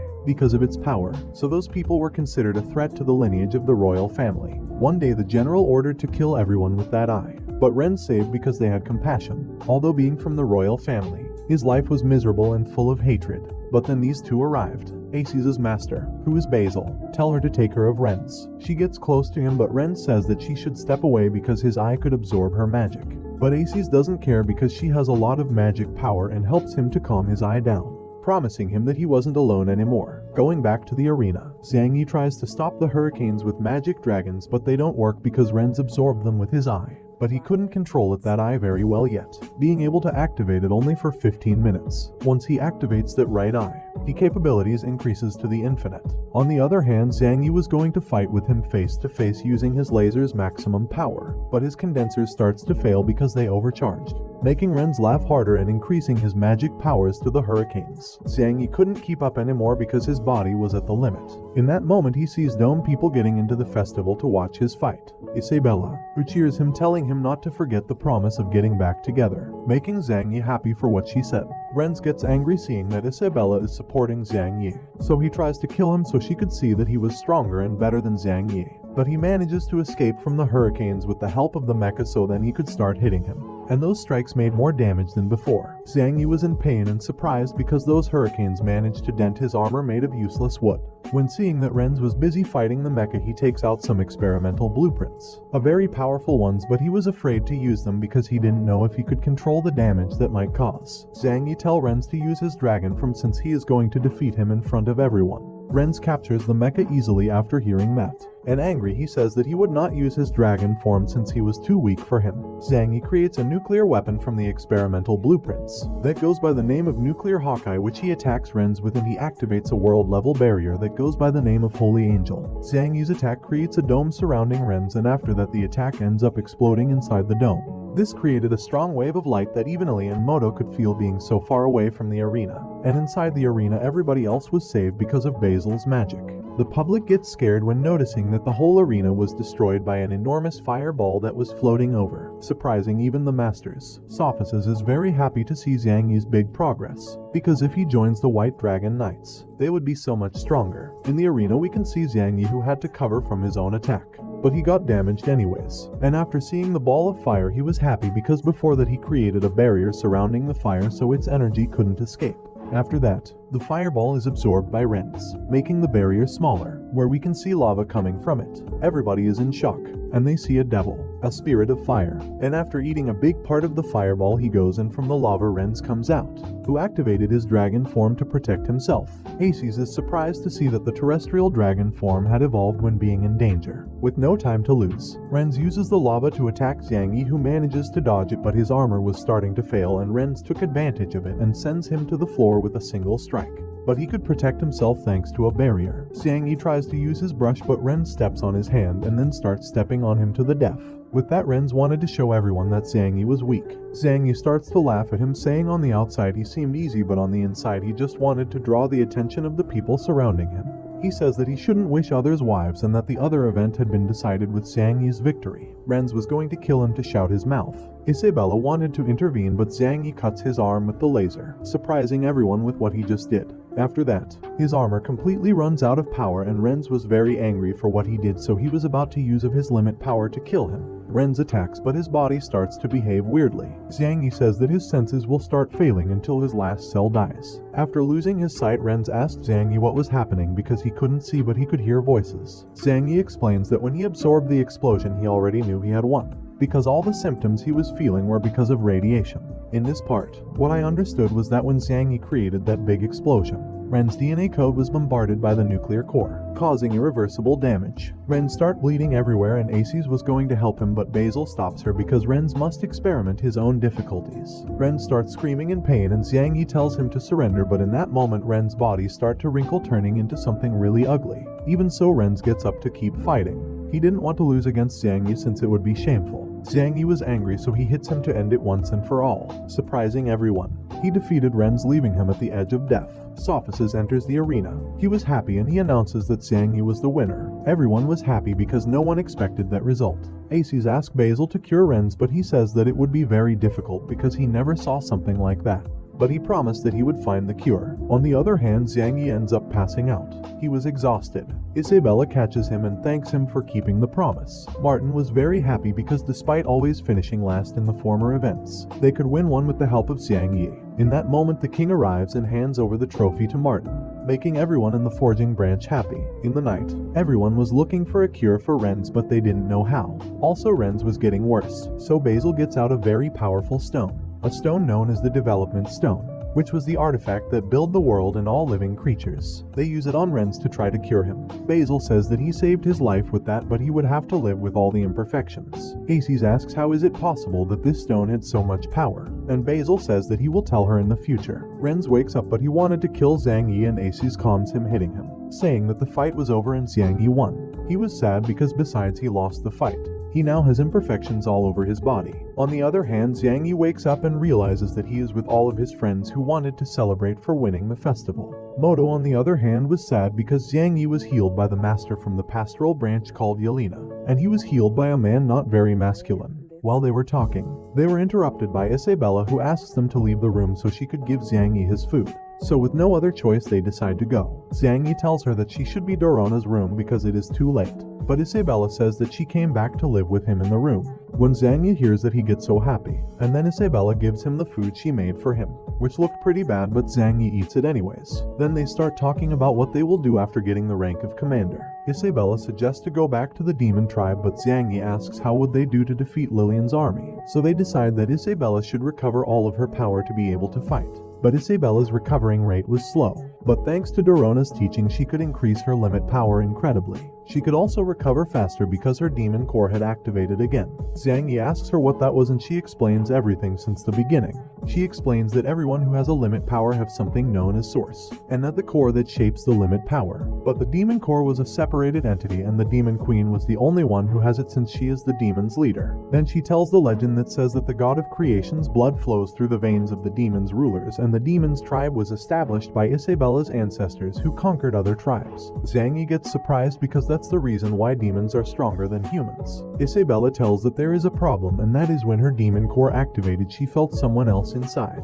And that other personality was the evil demon queen. And once in the house he talks with Isabella about the demon queen's personality. Zhang Yi asked her if she changed her personality in other opportunities, but Isabella says no, since this started happening after Lillian stole her powers. Zhang Yi asked her why did she stole her powers, since that could lead them to a way for her to get her demon queen's limit power back completely. Isabella didn't know exactly what that was, but she remembered some features so Zhang Yi could draw it. But when drawing it he realized that it looked like a penis, so he asked her to be more specific so he could draw it later. Then they both go to visit the forge class, which had become popular thanks to Zhang Yi. Then Zhang Yi shows Martin the drawing he made with Isabella and asked if he have seen that dagger since he has visited numerous corners of the plains. Martin says that maybe he had seen one but he didn't remember well, and he asks Zhang Yi if that was one of his new creations. He says no, since he found that design in the demon tribe and he wanted to study it so he could contribute with humanity's progress. But Isabella interrupts him saying that this dagger killed the demon queen. When Martin hears that he gets surprised and he grabs a book where he made some notes 5 years ago from a mural painted within some ancient temple. Martin explains that in that book there are different weapons and objects that the gods once used,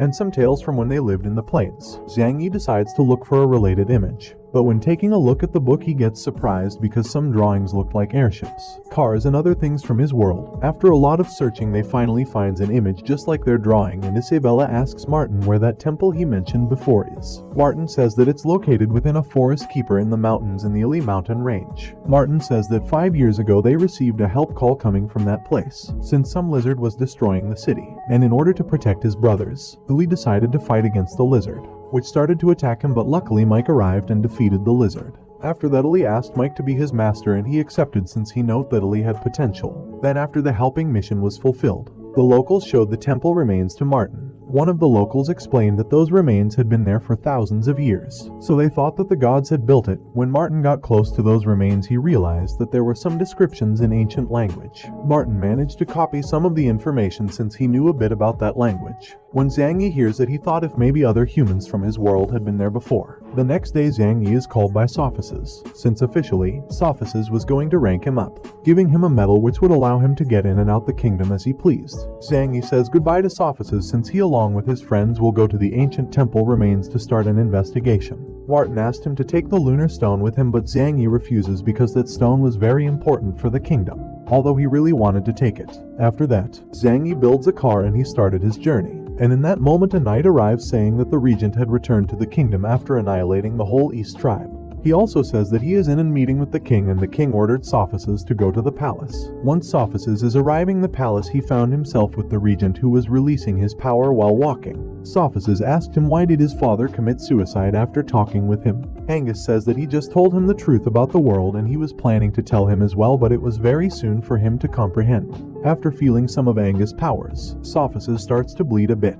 After that he swears that he would kill Angus with his own hands to avenge his father. On the other hand, Zhang Yi built a helicopter in which they arrived the mountain range faster. But they were all dizzy because of the altitude. Ili reunites with some of his child friends who were surprised by the helicopter Zhang Yi built, since it was a divine object for them. Then they took them to the village, and they were surprised to see that people living there were very strong compared to the people in the capital. Then by afternoon, this guy tells Zhang Yi that his helicopter looked a lot like the drawing inside the ancient temple. Zhang Yi explains that this was the main reason why they were there, to investigate about those drawings. And that guy said that he would tell everything about that in the morning since they must be tired for the long trip. Everybody says goodbye and they go to sleep, and when Zhang Yi sees that Isabella is separating the blankets, He says that he brought his to sleep on the floor. Isabella says that for that one night he could sleep on the bed since he wasn't totally recovered from his wounds. Zhang Yi was pretty excited since he thought he had a chance with Isabella, but sadly he quickly realized that Isabella decided to sleep on the floor. The next day they go to see the remains, and one of the guys told them that his ancestors said that that's where the gods used to live, and currently they used it for New Year's celebrations. After a long searching process, they finally found the dagger they'd drawn, and their rings started to shine as well as some writings in the mural. After that, a secret door opens where the mural was, surprisingly because he never heard about that mural having a secret door before. Before going in, Zhang Yi creates some sensorial spiders with cameras, and he sent them to investigate if they could find something dangerous inside, since they don't really know what to expect inside. After a little while he confirms that nothing dangerous is inside, so they decide to go in, and suddenly all the torches surrounding them lighten up themselves. On his way, Zhang Yi asks himself if their rings maybe broke the seal of that mural, and also if he could find some clues about how and why he arrived to that world. Then, Moto and Elise starts to feel a power increasing. Isabella says that they are feeling it because there is a big amount of limit power inside. In that moment, Zhang Yi receives a signal coming from his spiders saying that they found something. He sees that it was about a mural in which some tall guy was carrying the dagger they draw. They continue walking and they found the mural. It was surprising because it was huge, but it was written in ancient language, so they would have to decipher it just by the drawings. They noticed that the mural had several tribes, and above them there were the gods, carrying the dagger they draw. Zhang Yi, after analyzing it, says that maybe the mural was made to inform that the gods were the ones who created all the tribes, but they would leave that just as a theory. Then when taking a look at what the spiders were watching, he realizes that there is more to it, so they decide to go forward. The team goes 10 floors down, but they find nothing. There were not murals anymore, but Zhang Yi receives a signal from one of his spiders. They had detected a life form up ahead. In that moment, some kind of slime falls into Zhang Yi's hand, burning him, realizing that the whole ceiling was full of that slime, making it dangerous. The slimes start to fall one by one, but the team manages to avoid them. Billy throws a powerful attack to destroy them, but more slime appear and they were more powerful, so they decided to get on more floor down, and Zhang Yi seals the door so they could not get through. In that moment he receives a signal. One of his spiders were destroyed. Those other ranked E crimson spiders were the guilty ones. But behind those spiders a dragon appears, and start to destroy the spiders. Isabella says that it is not a dragon since it doesn't emit the same energy as a real dragon does. And in that moment this dragon start talking to them, saying that they shouldn't be in there. Zhang Yi says that they were there looking for an object, but the dragon didn't like humans, so he starts attacking them. Zhang Yi defends from the attack, forging a powerful wall, and Isabella together with Elise start attacking the dragon, but the dragon sends them flying with his huge strength. Isabella decides to use her Demon Queen limit power using an ability called Magic Sword Aura. The dragon manages to dodge it by a hair, and scared about that, he starts destroying the place to kill them with it. The floor crumbles and Zhang Yi forges an armor, helping Isabella, but when he was about to help Moto, one big rock gets in front of him, but just in time he manages to create a tome to save himself. They both are amazed because they descended so many floors, and Zhang Yi sees the reports collected by his spiders. With all that information they generated a map, and the place was huge and every room had different secret chambers and each one of them had different tasks. Isabella tells Zhang Yi that the magic aura was stronger than before, and that's because they are getting closer to the source emitting it. They both decide to go to that source. On the other hand, the other managed to save themselves, and they decided to keep going forward into the tunnels where they were. Once they were walking through, they faced some rank sea thieves bats which start attacking them. Going back to Zhang Yi, he was also fighting monsters. In that moment the Thorn Queen appears and she starts communicating with the monsters so they could stop fighting and rather to settle things by talking. Zhang Yi is surprised to see the Thorn Queen there, and Isabella says that she brought her there since she promised her that she would look for her. Zhang Yi shows the monsters the dagger drawing, but they didn't want to cooperate since they didn't want to quit the magic aura the dagger emits, since they survived because of it.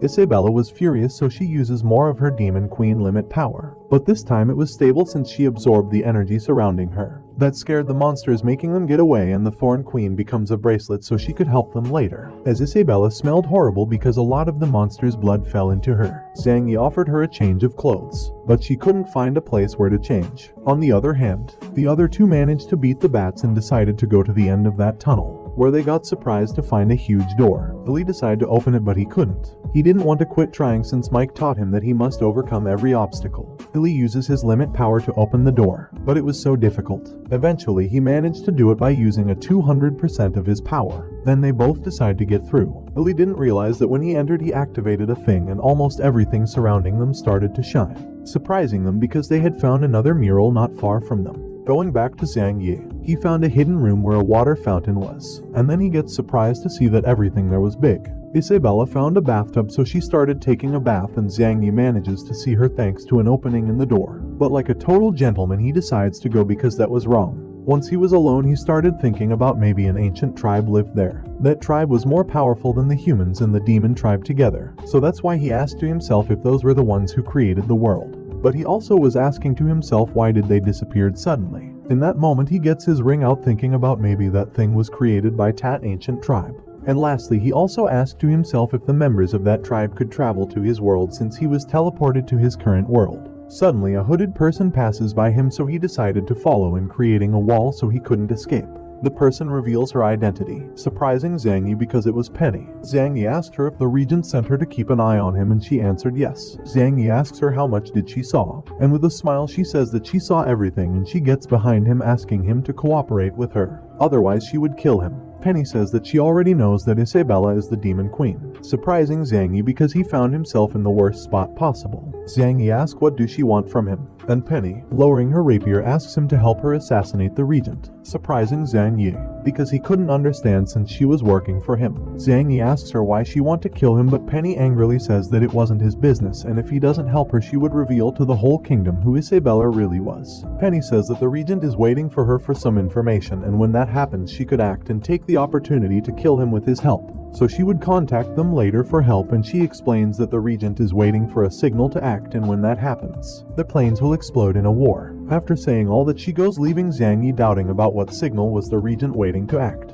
On the other hand, Moto was escaping from a golem which ends up catching him anyway. But in that moment Ali arrives, helping him by making the golem collapse. Then more golems appear in front of them, and when Ali realizes that they were powerful, he uses his most powerful ability, and so he starts a fight with them. Going back to Zhang Yi, he thought that for now he could trust Penny since she gave him a lot of information. But then the dragon appeared and grabbed him with its tail. The dragon thought that Zhang Yi wanted his gem and it was going to eat him. But Zhang Yi didn't know about anything about any gem. In that moment Isabella arrives, attacking the monster and saving Zhang Yi from dying. The dragon was very angry and starts fighting with Isabella for real. When Zhang Yi realizes that she couldn't fight half naked, he creates an armor for her, and he explains that this armor has many enhancements so the user could not be defeated so easily. Isabella says that she didn't need that thing, but she was happy on her inside since she always see him working on new interesting projects. So the fight against the dragon begins, but Isabella was in disadvantage since the armor increased her power, making it difficult to control. Then the dragon catches Isabella. Zhang Yi also starts to fight using a magic armor and injuring the dragon. Zhang Yi frees one of his spiders to follow it to its hideout, where it uses the dagger's powers to recover itself and obtains more power, making it evolve. Then they arrive and realizes that the dragon is in fact a lizard that absorbed the dagger's aura, making it evolve. And that was the reason why the lizard didn't want them to find the dagger. When they see the dagger they realize that it was identical to the one they draw, and that was the weapon Lillian used to steal Isabella's power. After that the fight against the lizard starts again, which was more powerful this time. Even Isabella's sword couldn't damage it. Zhang Yi manages to catch him with some special pincers, and Isabella notices that she has an opportunity and uses a magic ability with her sword, destroying the magic barrier the lizard created to defend itself. Zhang Yi takes this advantage to take the dagger, and as he already knew that the dagger could steal powers, he thinks that it is the gem inside the dagger, the one with the powers. Zhang Yi also realizes that the gem looks the same as the gem in their rings. The lizard begs them not to take the gems, but in that moment they decide to try the dagger on the lizard, taking its powers and getting it back to its normal form. That confirmed that the dagger could indeed steal powers. Zhang Yi wanted to get those powers inside Isabella, but she didn't want it because that power wasn't hers, embarrassing her. Before we continue with the video, don't forget to like, comment, and subscribe so the channel can keep growing and so you can get the next chapter. If you like these kinds of manhwas recaps, you can watch other manhwas that I will be leaving down in the description so you can watch after this one. Then the ceiling breaks and some golems fall, which were damaged by Ali, and like that the investigation group reunites. Zhang Yi asked why he used that ability since it hurts him, and Ali tells that they found some golems very powerful before. In that battle Ali was using his most powerful abilities, but the golems always counter them. But Ali was not going to give up, so he used his most powerful attack, going down several floors. On the other hand, the golems stand up again, surprising everyone because despite Ali used his most powerful attack, the golems could keep fighting. So now they decide to escape since the only thing the golems wanted was the gem.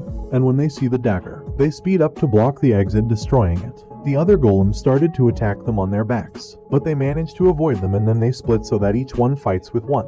Everybody start fighting the golems, throwing them powerful attacks but didn't work because the golems managed to counter them all. Everybody gathered and Xiang Yi says that he noticed that those golems weren't monsters but machines created by humans. Isabella says that she also noticed it, but there was something weird about them since she could feel an aura of life in them, but they didn't seem to be alive. Surprising Xiang Yi with that, the golems prepared again to attack. But after being thinking a lot, Xiang Yi came up with a plan to escape and asked the others to buy him some time. Xiang Yi forges some mice and then a Dragon Ball-like radar with which sent the mice to the golems. Isabella throws an attack to the golems to immobilize them and the mice start to scratch them with their tails, marking them all. After that, Xiang Yi uses his brush to separate the golems since his plan was to use the golems as materials to forge so he could separate them and defeat them. Xiang Yi goes and grabs some stones that were floating in the air after separating the golems, and he realized that those stones were giving power to the golems. Xiang Yi was going to grab another stone, but the lizard from before appears, taking the stone from him to eat it in the escape. They decided to let him go because they already got what they needed, and in that moment Li gets in bad shape for having used his limit power without resting. Xiang Yi told him not to worry since he was going to use those stones to heal him. And so he puts the stone into the dagger, healing up Ali. Xiang Yi got happy because it was really easy to use it, and he compares it with the lunar stone, but that stone was different since it represented life. So when he gets back to the kingdom, he will ask Basil for a good explanation about the origin of that powerful stone. Then he asked himself if he would be able to create life if he combined those powerful stones with his brush. On the other hand, Isabella sees Xiang Yi and she was more and more convinced that indeed Xiang Yi would be the one who saved her tribe, since he is always there when she needs him. Xiang Yi was uneasy just by thinking he could create life, but he decides to leave that for later and calls Isabella so they could get back to the village. In that moment we see that Isabella is starting to fall in love with Xiang Yi. The next day Xiang Yi creates a school in the village. He did that because he promised Li that if he came with him he would build a school and an orphanage in the village, making everyone happy because now they could live a better life. As a gratitude gesture, Li's brothers give him a bouquet of roses made of paper, and this little girl tell him to give it to Isabella. Xiang Yi took notice and gave the flowers to her, but she was not like other girls and says that they are useless, but she accepts them. Xiang Yi was sad hearing those words, and when Isabella noticed it she didn't know why he was like that.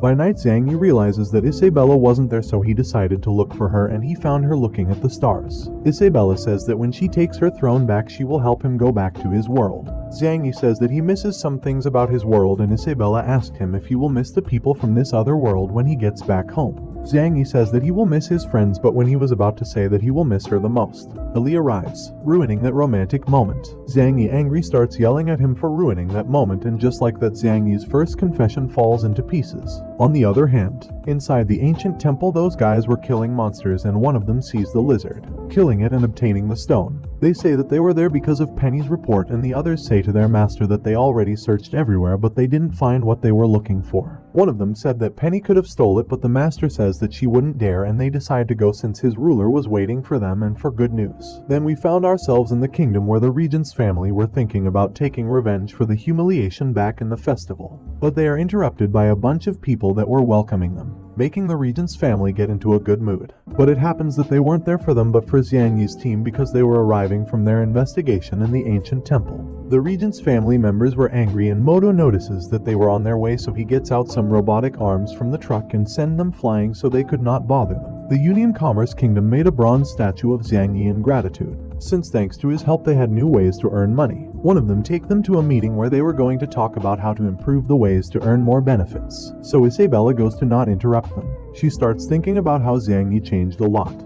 Before he was a person who could just talk but do anything. She asked herself if maybe Xiang Yi was getting better just because he was sad. On the other hand, back in the meeting everybody start talking about how well their business are. But one of them wasn't as good as the others, since his products wasn't selling well, so Xiang Yi gives him a new idea to advertise his products, surprising everyone since they didn't know about that technique. After a long conversation Xiang Yi shows his new project, which will be called electric power, which if it becomes successful, it may extend to other tribes. But there was a problem, there were not enough forgers to fulfill that demand. Xiang Yi shows his new invention, a machine that when connected to an electric source it starts to forge automatically without needing a forger. Some of them are happy about that since it solves the production issue, but others were worried because that invention may leave them unemployed. One of them asks Zhang Yi how that machine could forge since it doesn't have thoughts, and Zhang Yi says that it does it by using magic glyphs. In conclusion, they draw a magic glyph of some object, and with an alignment stone inside the machine they made it forge on its own. But the machine required an electric alignment stone, but the others didn't see that sustainable since that stone's worth more than the objects the forge can make.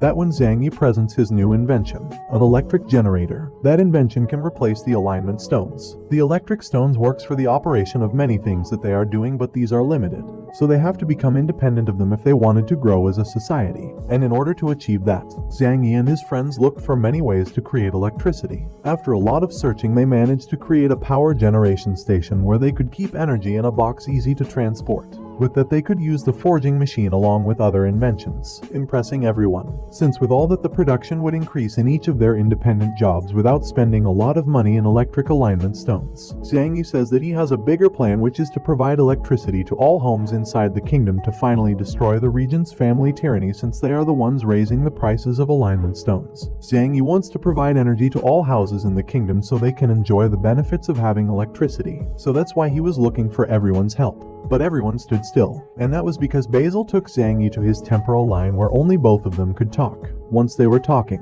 Zhang Yi told him everything that happened in the ancient temple. When Basil knew that he had the red stone and the dagger, he asked him to show them to him. When showing the objects, he says to Basil that maybe he could create life if he uses the stone well. Basil, very upset, told him not to do that since it was forbidden, and he starts pressuring him and asking him if he didn't value life, since he wanted to create new lives. Zhang Yi, very scared, was thinking about why Basil was behaving like that. Plus, he wasn't planning on creating life. He was just curious. Basil calms down after reading his mind and realizing that indeed he was only curious, and apologizes because he used a lot of strength to get out his true intentions. Before he goes, Zhang Yi asked why he got angry just like that and why it is forbidden to create life. Since Zhang Yi comes from another world, he planned to tell him everything only to him. So using his magic, he takes him to an illusion where he shows the origins of that red stone, which is capable of create life. In that illusion he can see the ancient temple where they recently made an investigation. That illusion was part of Basil's memories, and in that moment a bunch of human beings appear, and surrounding them there was the gods tribe that Zhang Yi saw on the ancient temple's murals. And those human beings were thanking the gods for teaching them magic.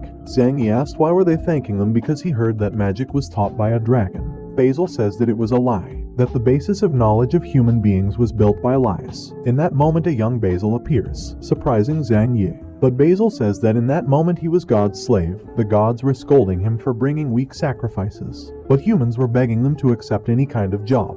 With a mocking tone, the gods accepted, and they took out their daggers with which they aimed towards the human beings, creating a big circle on top of them. And it starts to absorb all those human beings, even the children who were screaming out of pain. Zhang Yi wanted to help them, but Basil says that even when it looked so real, that was just a part of his memories. After that sphere absorbed every person, the red stone is created, scaring Zhang Yi. Zhang Yi asks if the stone on his ring was also created by killing innocent people. Basil affirms that, but Zhang Yi's stone was special because it has high purity, and the higher purity the red stone is, the more people died in order to create it, scaring Zhang Yi even more. When the gods realized that they only managed to create a low purity red stone, they gave it to Basil, which he asked why would they give him something so valuable. The gods start laughing, saying that they have no plan in using that low purity red stone since it is trash for them, and they are planning of making another one with higher purity by killing more humans in the future. Zhang Yi realizes that gods saw them as livestock, and he asked Basil if humans were really created by those gods, and Basil says yes. And he also says that those gods are the same lineage as Isabella. Before we continue with the video, don't forget to like, comment, and subscribe so the channel can keep growing and so you can get the next chapter. If you like these kinds of manhwas recaps, you can watch other manhwas that I will be leaving down in the description so you can watch after this one. Those gods were so powerful that they didn't have any enemies who could face them, but they faced a problem with no solution regarding his limited resources. The red stone was the source of life in the Zeoluo plains, and natural resources were running out as well since the gods' tribe were expanding.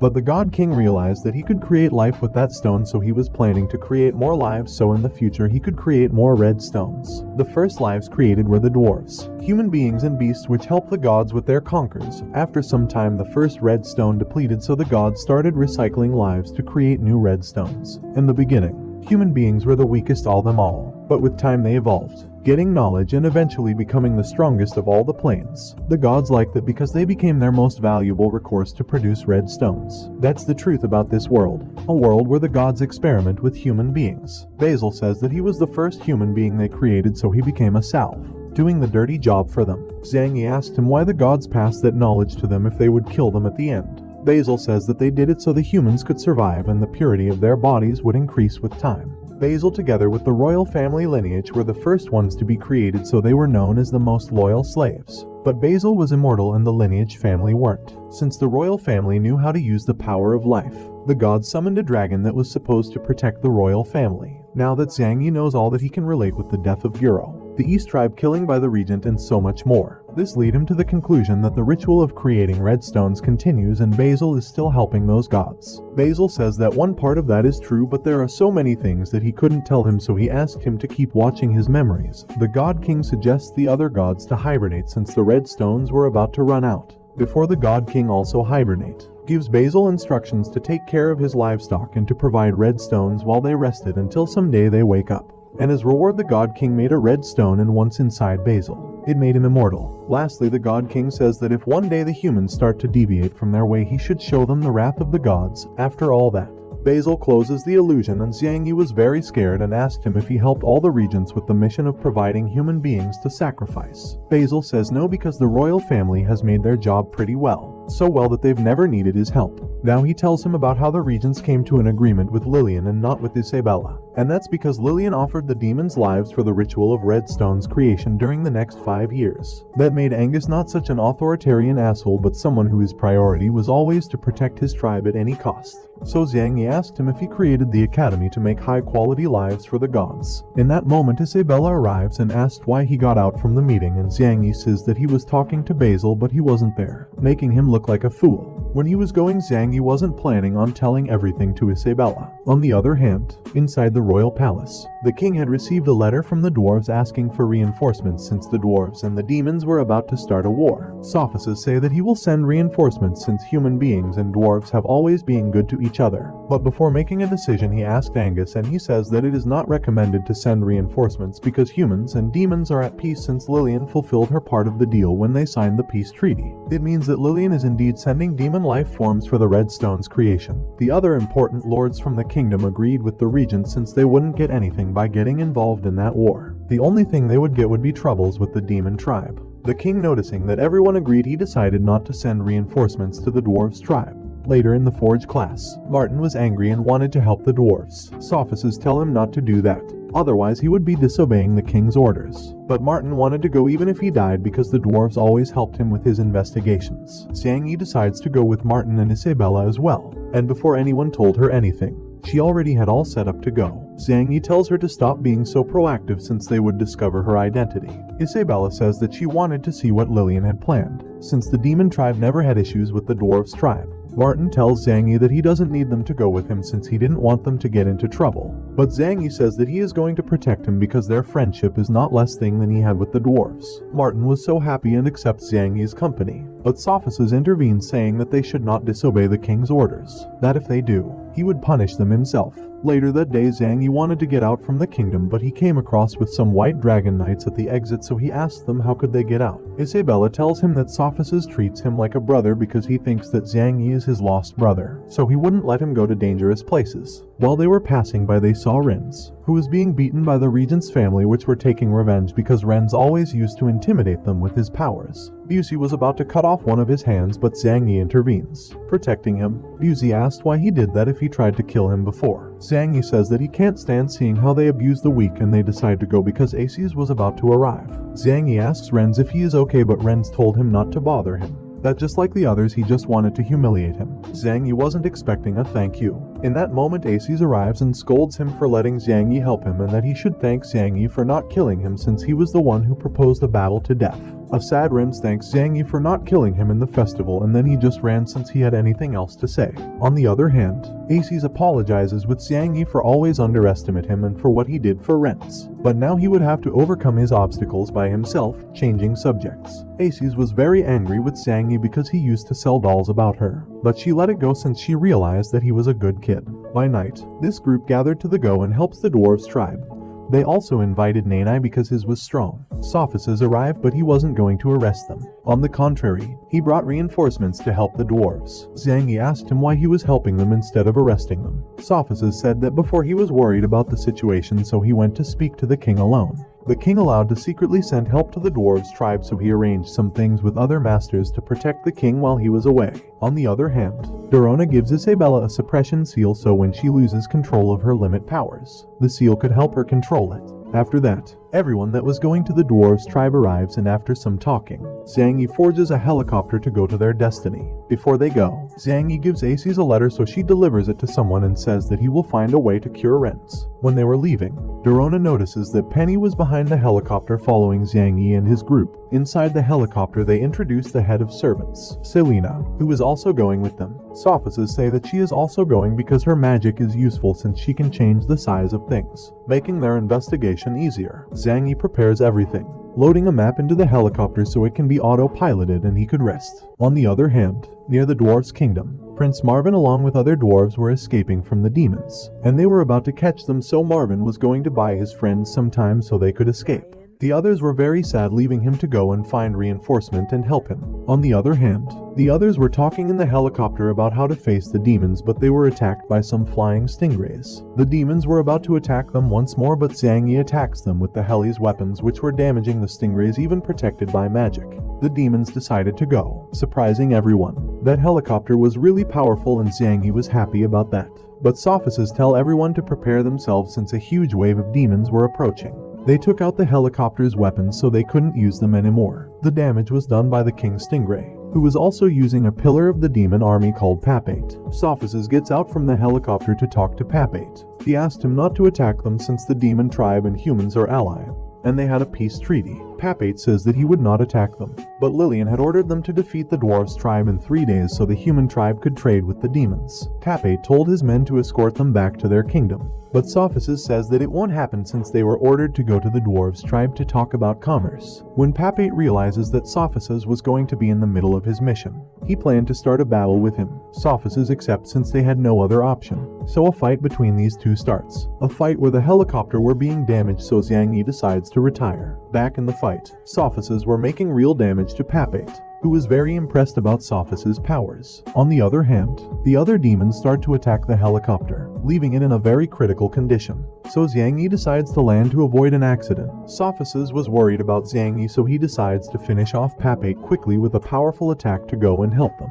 Papate was trying to hold the attack, but it didn't work, since it landed on his body, receiving a lot of damage. After that, Sophists decides to go and help Zhang Yi, who in a blink of an eye was beating almost every demon on his way. Sophists orders him to step aside, but Papate destroys their helicopter. Sophists was very angry and started attacking him. He was worried about his friends, but they managed to save themselves thanks to their abilities. Zhang Yi on the other hand only had one low-quality alignment stone, so he couldn't do anything, and he had a stingray above him. The stingray gets one of its tentacles out, worrying Zhang Yi, who thinks that he is about to get killed, but he was saved. Above that stingray there was Isabella, who had no other option but to kill it. In that moment the stingrays gets out of control since they had no demon to control them. Martin wanted to help them, but they were assaulted from behind by other demons, making it difficult to get to them. But Penny appears, saving them by killing the demons that surrounded them.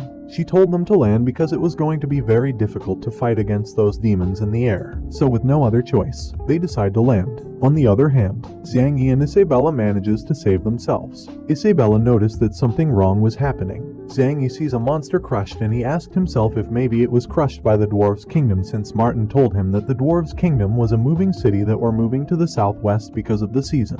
While they were walking, someone attacked them out of nothing. These were little demons which were shooting missiles and then hide in the sand to reload their weapons. Zhang Yi discovers their pattern and plans to use his low-quality stone to attack them, so he asked Isabella to distract them. Meanwhile, the demons realizes that Zhang Yi is the weakest, so they decide to attack him first. But Zhang Yi finishes his plan. He created some trampoline with which they managed to put them all together, and Isabella defeats them. Zhang Yi was happy about that, but Isabella told him not to be since some pillar demons could arrive. She tells him that there are 12 pillars which are more powerful than Ren's, and given his current condition it would be very difficult to kill just one. While they were talking, the ground starts trembling and Billion, the third rank of the pillars, appears. Isabella gets hurt when trying to escape Balian. Since Balian was a fool demon, he was wondering why he was there, and when seeing below his feet, His dead friends were there, so he blames Zhang Yi and Isabella for that. Zhang Yi was angry and told him that he was the one who killed his own friends, so Balian got sad and started to cry. Zhang Yi wanted to take advantage of that moment to escape, but Balian was already mad and wanted to kill them, since if it wasn't for them,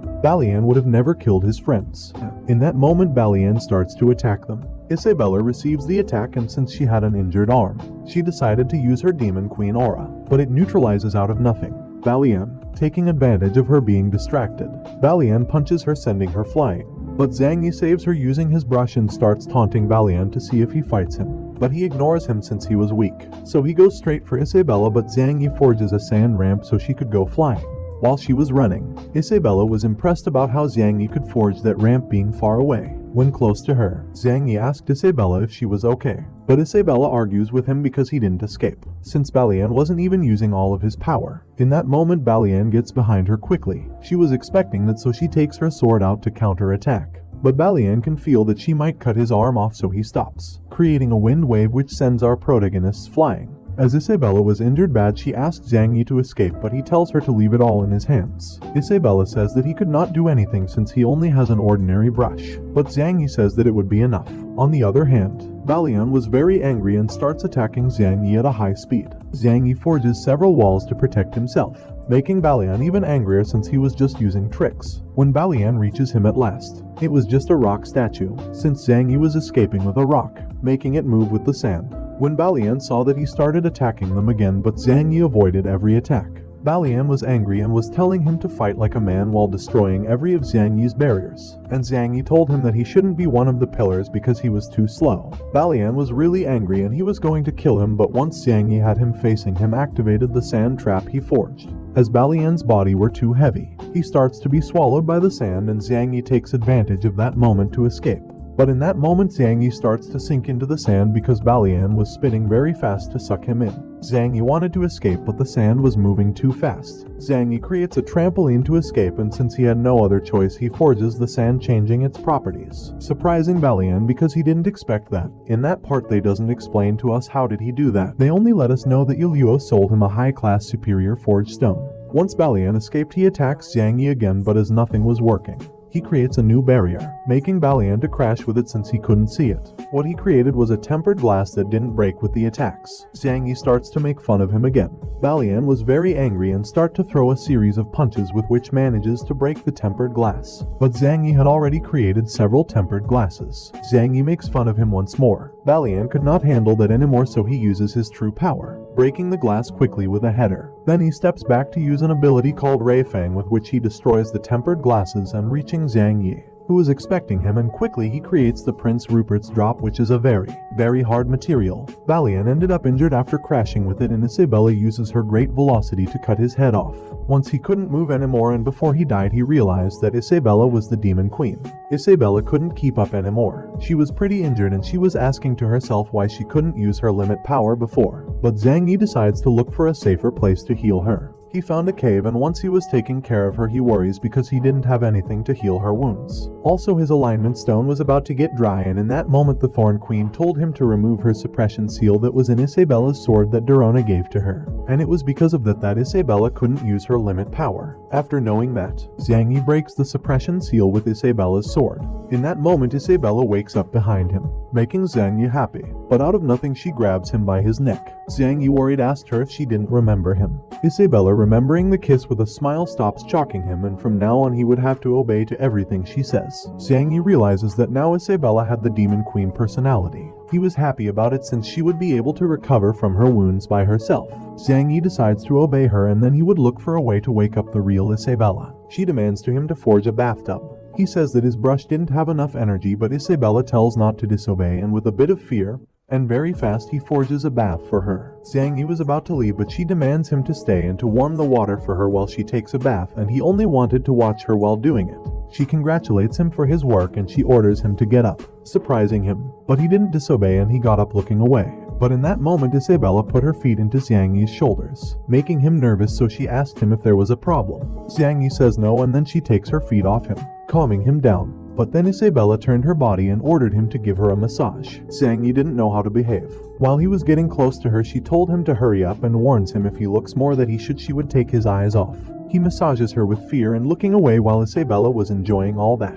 The next day he forges a tricycle, but he was suffering to move it since he had a weak body. Then they hear strong sound in front of them, and it was Prince Marvin, who is still running away from demons. A lot of demons attacks him in that moment, but Marvin forges a hand from where a disc came from and killed all demons following him. He couldn't go on anymore because he used a lot of mental power by forging things, but he decides to go on since he had an important message to deliver to his father. But behind him other demons appeared and started to attack him again. Marvin forges a cannon with which defeats a lot of them, but he was over his limits now. He was starting to lose consciousness. In that moment some black feathers start to fall from the sky. Marvin was scared because he knew what that meant. He receives the attack by not having enough strength to avoid it. The first rank pillar called Darkula was the one responsible of this. From far away, Zhang Yi wanted to help Marvin since he had a lunar stone on his hammer. He asked Isabella a favor, to save him, because if they could save him, they could get that lunar stone and find their group of friends. But Isabella didn't want to, because she hadn't recovered all of her power, and also Darkula was the former demon king and her father's disciple. Zhang Yi begs her to go and get that lunar stone, but Isabella says that if he wanted that stone so much that he should go alone. Darkula was getting close to Marvin and he was going to kill him, but Zhang Yi creates a sand screen to save Marvin and also to gather all his things and then escape from that place. But in that moment his brush energy runs out. Zhang Yi gets scared, and after a moment, Darkula stands on top of him and starts attacking him with his scythe, destroying half of the wood. But Zhang Yi manages to survive because Isabella managed to parry the attack.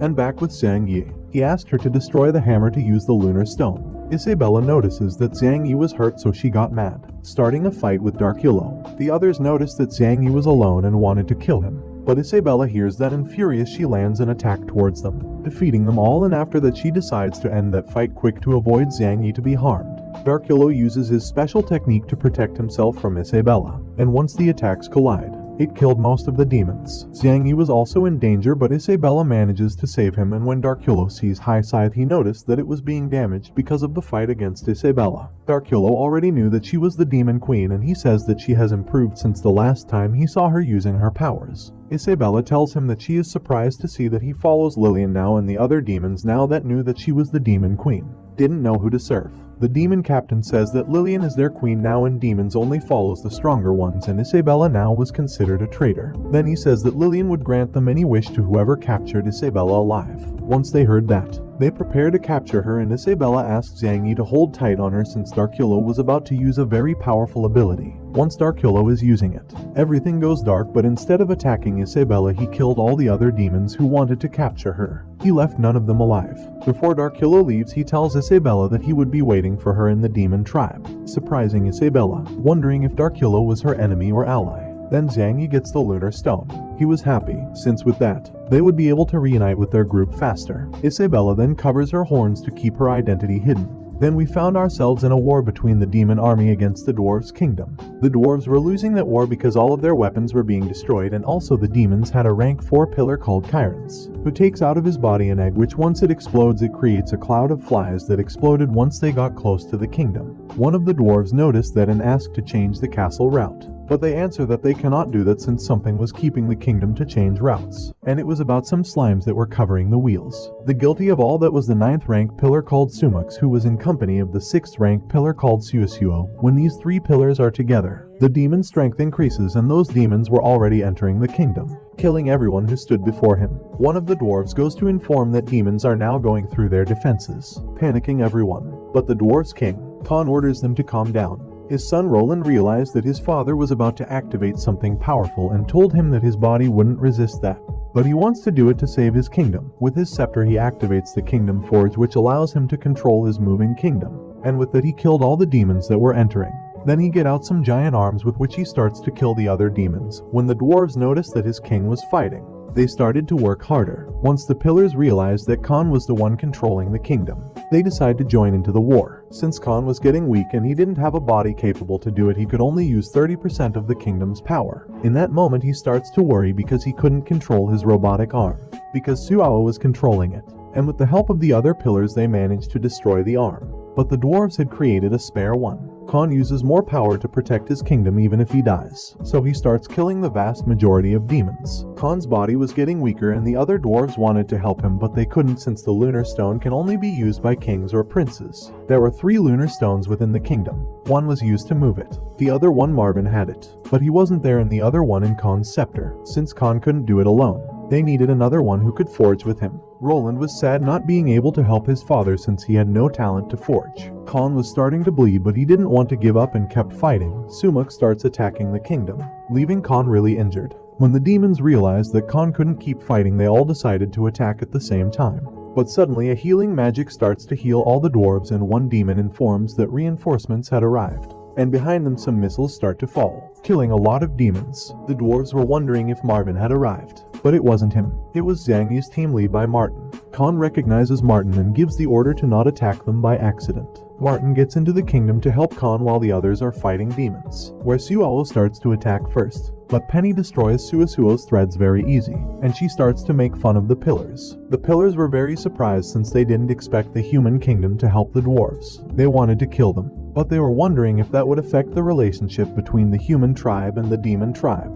Suasuo says that they better kill them because they intervened in the war. But in that moment a person gets above them and throws Papate's head in front of the pillars. This person was Sophus's, which says that if any of them would dare to put a finger on his friends, they would pay. Chiron's was happy about his brother's death since now he could rank up. The other demons were feeling confident and they were about to fight that group of people since they now had an army, and the pillars were also with them. Sophus's uses an ability and Alina with her magic increases the size of that ability, making it defeat a lot of demons. Chiron's manages to protect himself just by a hair, but his shield was about to break. That scared the other pillars because now they had to fight carefully against Sophus's. Chiron's gets mad and uses his maximum power to kill Sophus's. But in that moment the corpse pillar ordered them to retire. Chiron's wanted to fight against the humans, but the corpse pillar says not to disobey orders, and with no other option all the demons start to flee. Alina was happy about it since she could only use her magnification power once a day. With the help of Martin, they were repairing the kingdom. Khan was very tired and thanks Martin for his help.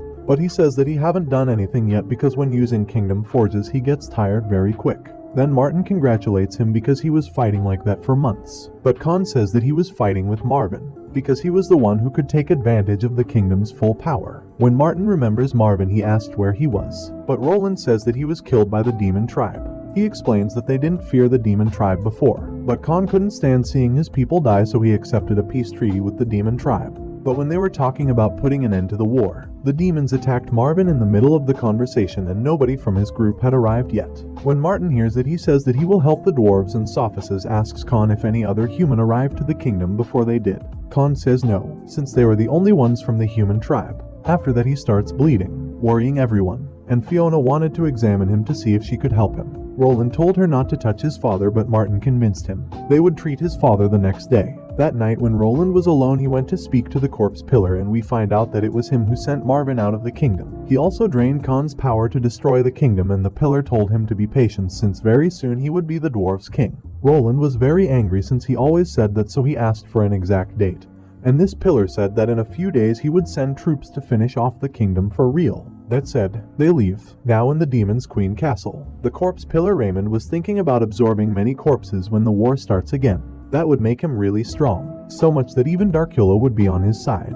Even though Lillian would be pissed for what he was going to do, he wasn't stopping. The next day when Fiona finished diagnosing Khan, she says that it was very weird since his body wasn't injured. Roland asked if that could be because he forged too much, but it wasn't that, since Martin also forged a lot, but he wasn't as bad as Khan. When Fiona gathers everything she knows, she mentions that Khan might be poisoned, surprising Roland because the venom he used was almost impossible to detect. Fiona says that even medicine won't work since that venom was unknown, and the only way to save him was to find Zhang Yi. In that moment some dwarves say that Roland was the best pharmacologist in the kingdom, but as he didn't want to save him, he says that his knowledge isn't enough. The others say that he should try at least, but pretending to be sad he kneels before Khan, and the others left him alone. So Roland could clear his mind and be happy because everything was going according to his plan. On the other hand, Zhang Yi and Isabella arrives to the place the dwarves had fought against the demons. Zhang Yi was surprised because there were no bodies despite the blood, and Isabella says that Raymond, the corpse pillar, might have absorbed those bodies. He could also use them as puppets, an ability useful in long battles. Zhang Yi asks if she could beat him even if he absorbs a lot of corpses, and Isabella says that the last demon gave her that ability. and since she has a demon queen limit power, she could crush him. Zhang Yi asks if he had a weak point, but Isabella didn't have that information. Once they were going back to the ship, Isabella wonders why did she talk that much. Then Marvin wakes up and asks them if they were the ones who saved them, and Zhang Yi said yes, but they decided to talk inside the ship. On the other hand, in the dwarves' kingdom, some dwarves were worried about Khan. Sophists decides to go and look for Zhang Yi since that's what's most important for him. In that moment, one dwarf arrives and informs that the demons were gathering to attack again. And this time a ship unidentified was approaching towards the kingdom and everybody was getting ready for the fight. Some of them wanted to name Roland their new king so they could have a leader who could guide them. Roland says that he doesn't have his brother's or father's ability to forge, but Martin handed over the scepter to him and told him that he was going to help. When Roland was sitting down in the throne, he remembers when he was a child and everyone praised him for being smart creating medicines. But he wondered why he didn't have talent to forge like his brother, and he thought that when he grew up he would only be useful to serve others. He didn't want to be a pharmacologist anymore. Then we can see that the dwarves that were with Marvin, actually, they had arrived to the kingdom, but Roland had killed them and made their bodies disappear with acid. He had always pretended to be a good person, but now at last he could become king. And as his first order, he ordered all the dwarves to surrender before the demons. Everyone is surprised about that and asks him why is he giving that order, and Roland says that the demons will leave them alone as long as they give 100 lives monthly. Now everybody sees Roland's true face. Roland knew that they weren't sent by the human tribe and he ordered to capture them. Everyone was wondering what should they do. But in that moment, in destroying part of the castle, Zhang Yi arrives with Isabella and Marvin. When Sophists sees Zhang Yi, he quickly asked if he was okay.